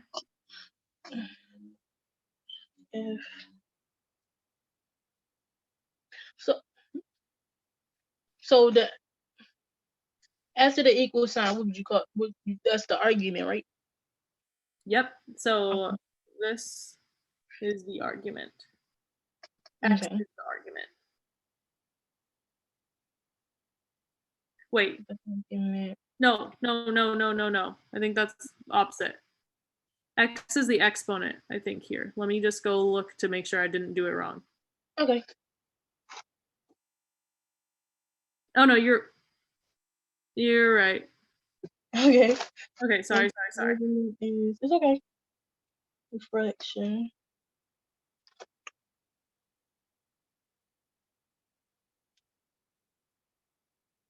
Wait, that feels wrong. Want me check? Oh, okay, wait. So this is not the argument in the logarithm. So you said the one after the equal sign, and you're right that when you have it here, this is the argument, which is after the equal sign, but that's when it's written as an exponent. Okay. The argument in a log equation is the one in the middle. Okay. And the reason I know that, the reason why I said, oh, this feels wrong, is because this x turns into the exponent, right? So I know that this is the exponent. Because in my other equation, that's what it is. It is the exponent. Okay. Right? And then the base stays the same in both. The base is always the base. Cool. Okay. Oof, thank you. I know, yeah, this is confusing stuff. I'm really glad you brought this up, because if you have this question, I mean, everyone's gonna have this question who's doing this stuff. So yeah, thank you so much. Do you have other thoughts, other questions about this? And that is the exponential form, right? The last one, or? Yep, this is the exponential form. So not the last one. The last one is the answer. Oh, this? The one that you boxed. Oh, that's the answer. Yeah. Okay. Or I guess the answer is x equals -3. This is just, yeah. I mean, they're both the answer. Sure. And this one is the logarithmic form. So what would be the properties of the logarithm, the a and c and the A, B, and C. Those are the three properties of the logarithmic form. Okay. And what about if you like change the base? What do you Like mean? it's the change of base rule? Change of base rule? Mm. Give me some context. I think you're probably looking at a question that's asking you that. Oh no, that's just the topic of the next section. Oh, Like, oh, so it has to do something with the B to change. oh, yeah. So Sorry, wait. whoa, what's happening? Yeah, I'm trying to look at what next section you're talking about on that website you sent me, but I don't know off the top of my head what the rule is that you're talking about. Okay. I'm looking it up right now. But I would have to look into it a little bit more because, like I said, I don't really know this stuff that well. But I'm doing my best. I'm doing my I best. appreciate it. What'd you say? So I appreciate it. Oh, well, I appreciate you asking. It keeps me learning too, so I like that. But yeah, if you send me the next part, Maya, and we can maybe talk about that on Wednesday, or I can just text you about it if that's okay. Okay, that's cool. Cool. All right. You are welcome to stay on. I'm gonna switch gears a little bit and do a little bit of trigonometry that we covered on Friday. So you're welcome to stay on, but you definitely don't have to. Oh, Question. yeah. Question from Kamaya. So if it's log base 5 of 25 equals x Equal to 2. So write it out. And yeah, Maya, you can answer this. So log You did 5 of 25 equals x. so you would take your 5 and turn it to the expo of the exponential of x, and that would equal to 25. Mm-hmm. So then when you group your 5s together, Yep. So 5 to the first would be 5. right, and then 5 to the second would be 25. Yep. And so x would equal 2. So you'd be correct. Yep. Great job. It's awesome. I know. Ms. Joni's clapping. That's how I feel. That's how my heart feels. It's soaring right now. I went from not knowing a clue to teaching somebody else. Yes, you did. Yes. That's what I love. That is what I love. Great job. All right. Are there any other questions, Miss Joni? No? Okay. All right, cool. Then we're going to switch gears a little bit, actually a lot of bit. We are going to talk about trigonometry.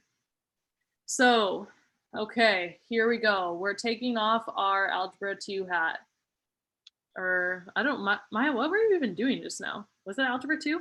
Yeah, trigonometry is Algebra 2. Okay, well, we're continuing on with Algebra 2 then. And we are going to talk about this beast that got us on Friday. So basically, the problem was that there are 3 points. There's point A, point B, and point C. And we know that it is 600 miles from point A to point B. And it was asking us to figure out what is the distance from B to C. Okay, and then it gave us some of these angles right here. Okay, but it didn't give us any angle for C. So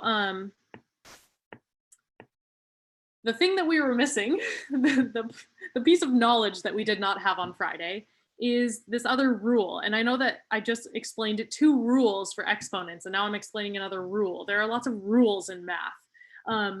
And this rule is called the law of sines.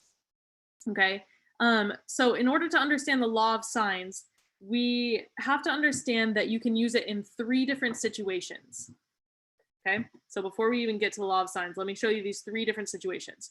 So we have a triangle, right? We're always solving these triangles.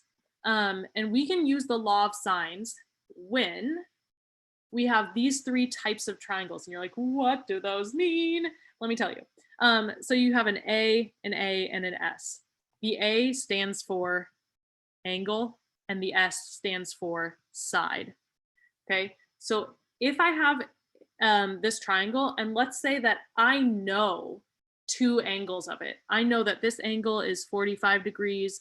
I know that this angle is 50 degrees. And I know that this side is 5 feet. If I know an angle, and a side, I can figure out this other side.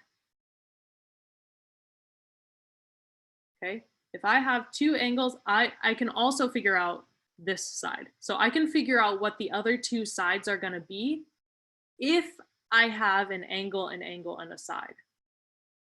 Okay, and they're written in this order for a reason. They're written because you have an angle next to an angle next to a side.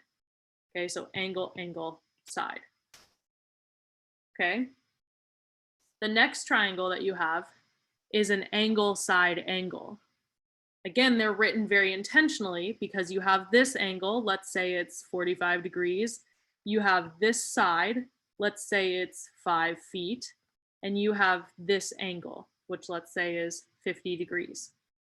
So if you have an angle, a side, and an angle, then you will be able to solve for these two sides. So if I only know that this side is 5 feet, I can figure out how many feet this side is and how many feet this side is. Okay, the last one is a side, angle. So that means I have a side, and I have an angle.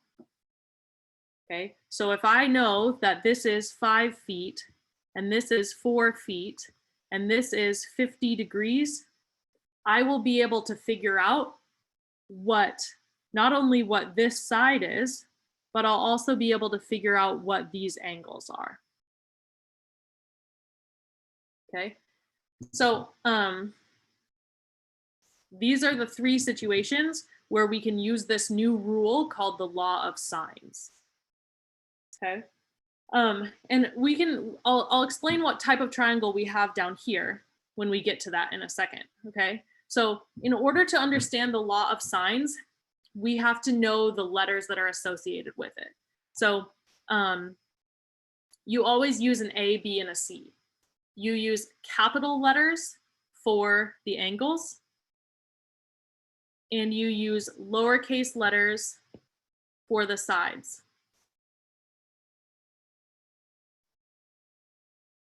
Okay. The other thing to notice here, so we have an A, we have a capital A, a capital B, and a capital C. And then we have a lowercase a lowercase b, and a lowercase c, right? So A, B, and C for both. The other thing that you need to keep in mind is that the side and the angle will be the same letter that are across from each other. So big A is across from little a. Big B is across from little b, and big C is across from little c. Okay, so if I had written it like this with a C over here, that would not be right, because this we know has to be an A because it's across from the big A angle. Okay, so now that we know those things, we can actually learn the rule, the law of sines. So the way that we're able to figure out, sorry, this is moving around a lot. The way that we're able to figure out either the sides or the angles is by this law of sines, which tells us that little a over sine of big A is equal to little b divided by the sine of big B. And that is also equal to little c divided by the sine of big C. Okay. Now I could always, if I didn't care about C, I don't have to include it in here. I could say little a is equal, or little a over sine A is equal to little b over sine B. Okay, I don't need to include the last one. Likewise, if I didn't really care about B, I could just say sine A over sine A is equal to C over sine C. So it's not like I have to use all three of them at one time. I can use some combination of them. Okay. Okay. So now we have the background. Okay, so let's see it in action and hopefully it'll make a little more sense to us. Okay, so we have a triangle.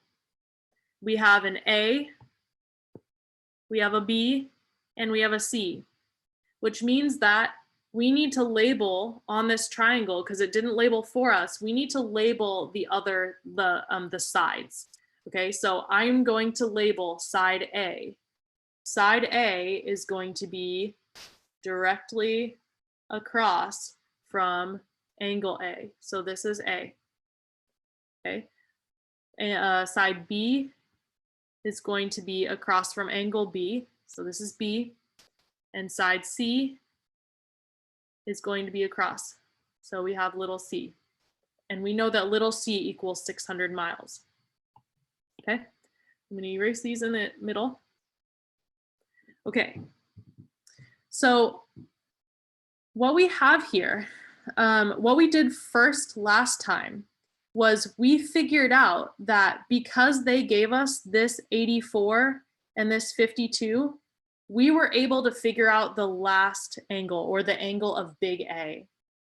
And the way that we did that was we said, we know that this whole thing is going to equal 180 degrees.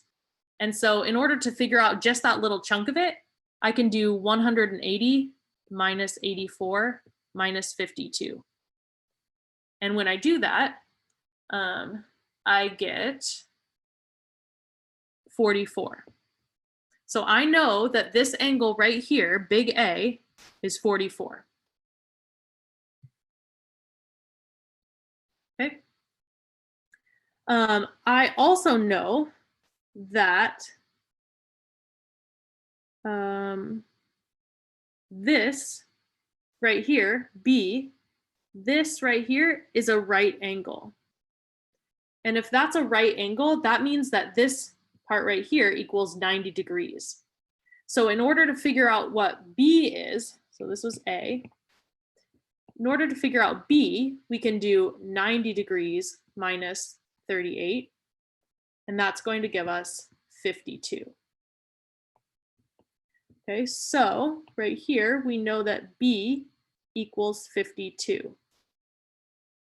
Okay, so now we're making some progress, because now we can see, I'm going to do this in red, we can see that we have an angle, a side, and an angle.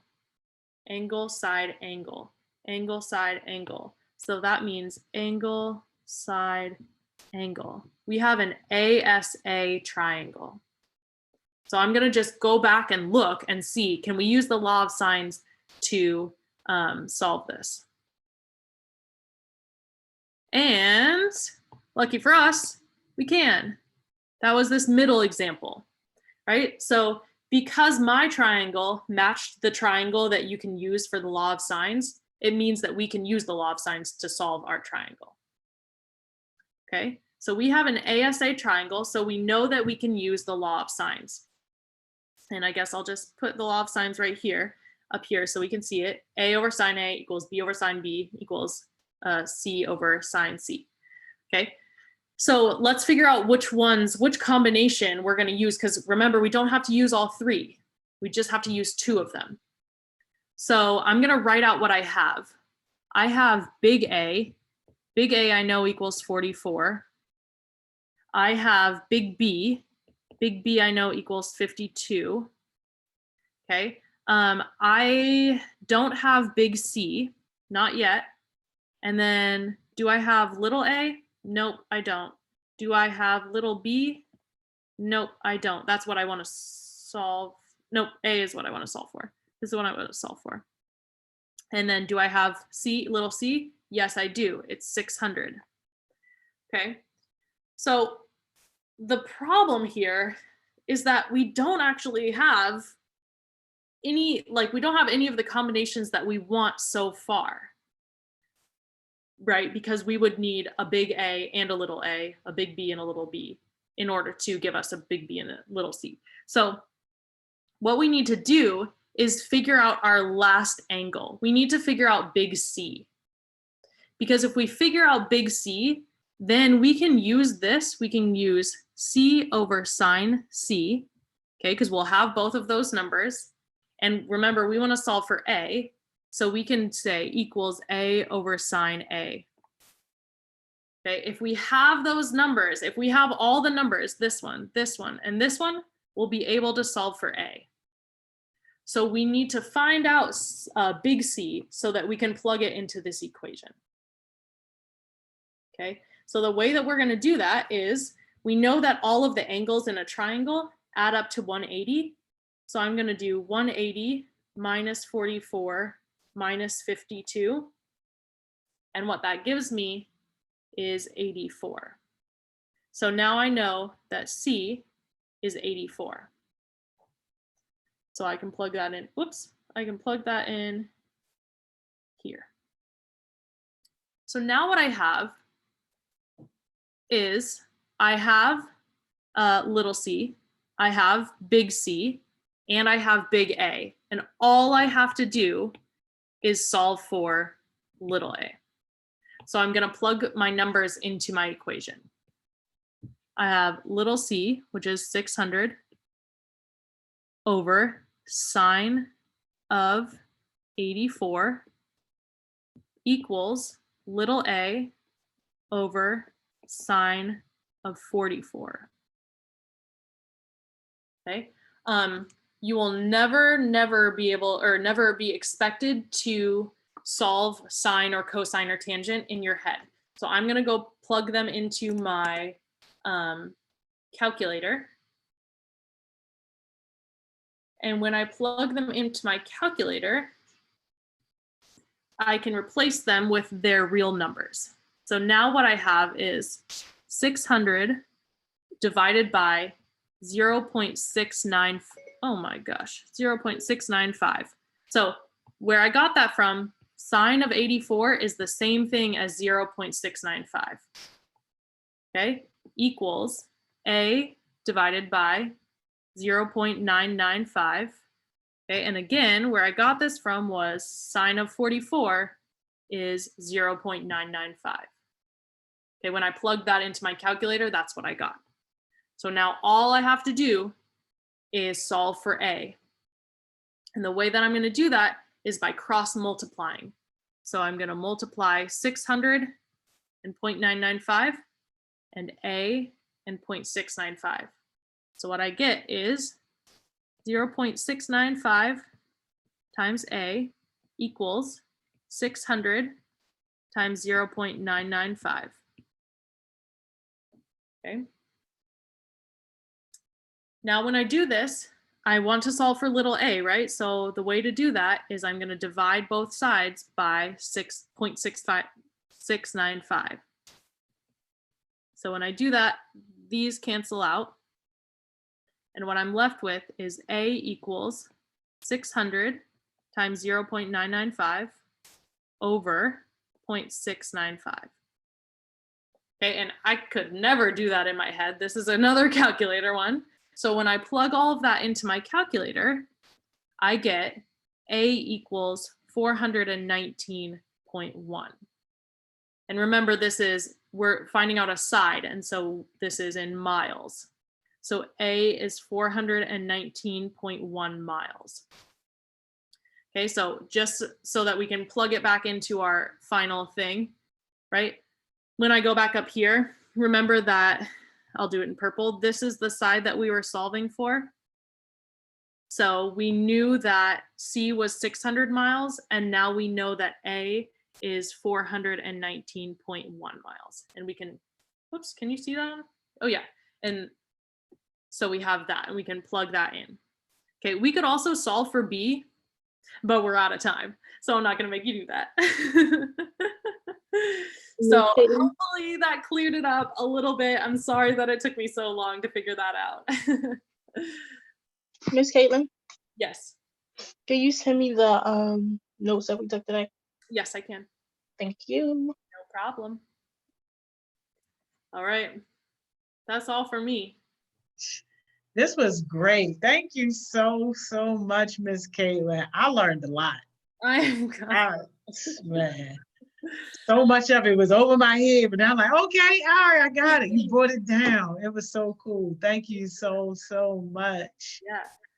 Well, I will see you again on Wednesday. Wednesday. I see you on Wednesday, Miss Kaitlyn. Enjoy the rest of your day. And thank you, Maya. Thank you for being on. Yeah, thank you, Maya.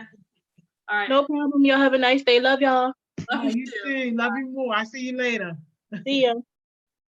Y'all, another great day in the books. Man, when I tell y'all, Miss Kaitlyn is a beast. Some people gonna be going back to school on grade level. Keep messing with Miss Kaitlyn, y'all. She does it.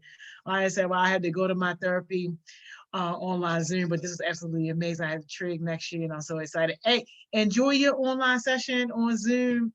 Thank you so much. You rode with us all day today. Maya, like, sheesh, yo, you serious. That's what I'm talking about. I love it. But enjoy the rest of your day. Enjoy your therapy session. I'm so glad that you found this helpful. But yeah, y'all, today was amazing. And we got to figure out how we're going to give away this stuff. Y'all remember Mr. Todd, right? When he came and did the session all about comics, right? So look, the man was serious, y'all. He dropped the stuff off at my doorstep this weekend. He dropped these comic books off, Black Panther, and look, he also dropped these off. Look. Dr. Shuri, he dropped that off. The Black Panther himself. The Black Panther himself. He was serious, y'all. So we got to figure out when we're going to have him back for part 2 of his session, and we also got to figure out what we're going to do with these. So if y'all got any suggestions on what I should do on how to give it away, if somebody is just really into comic books, Black Panther in particular, and this is something that would make your day, let me know and you got it. Gamaya, I'm so glad that you thought today was amazing. That's what we do. I'm going to let y'all get to it to the rest of y'all day. Man, listen, y'all already know what it is. Tell a friend to tell a friend. You want to be successful? This is where you need to be. You want to learn something? You want to be positively engaged? This is where you need to be. You want to surround yourself with other young people who are success-minded. You want to connect, network with other people who want to help you reach your goals. This is where you need to be. So you already know everybody's responsibility is to put one person on. Put somebody on. Look, if they take it, they take it. If they don't, they don't. But it's your job to put somebody on. So I'll see y'all tomorrow, 10 a.m. Y'all already know what it is. Kicking it off strong with Miss Simone. And then we're going to continue all this week with all mental health professionals for our guest spot. And if it's somebody that you want to see as a guest on Success Sessions, man, let us know. Let them know so we can make sure that we get them on here. Y'all have an amazing day. And I will see y'all tomorrow, 10 o'clock.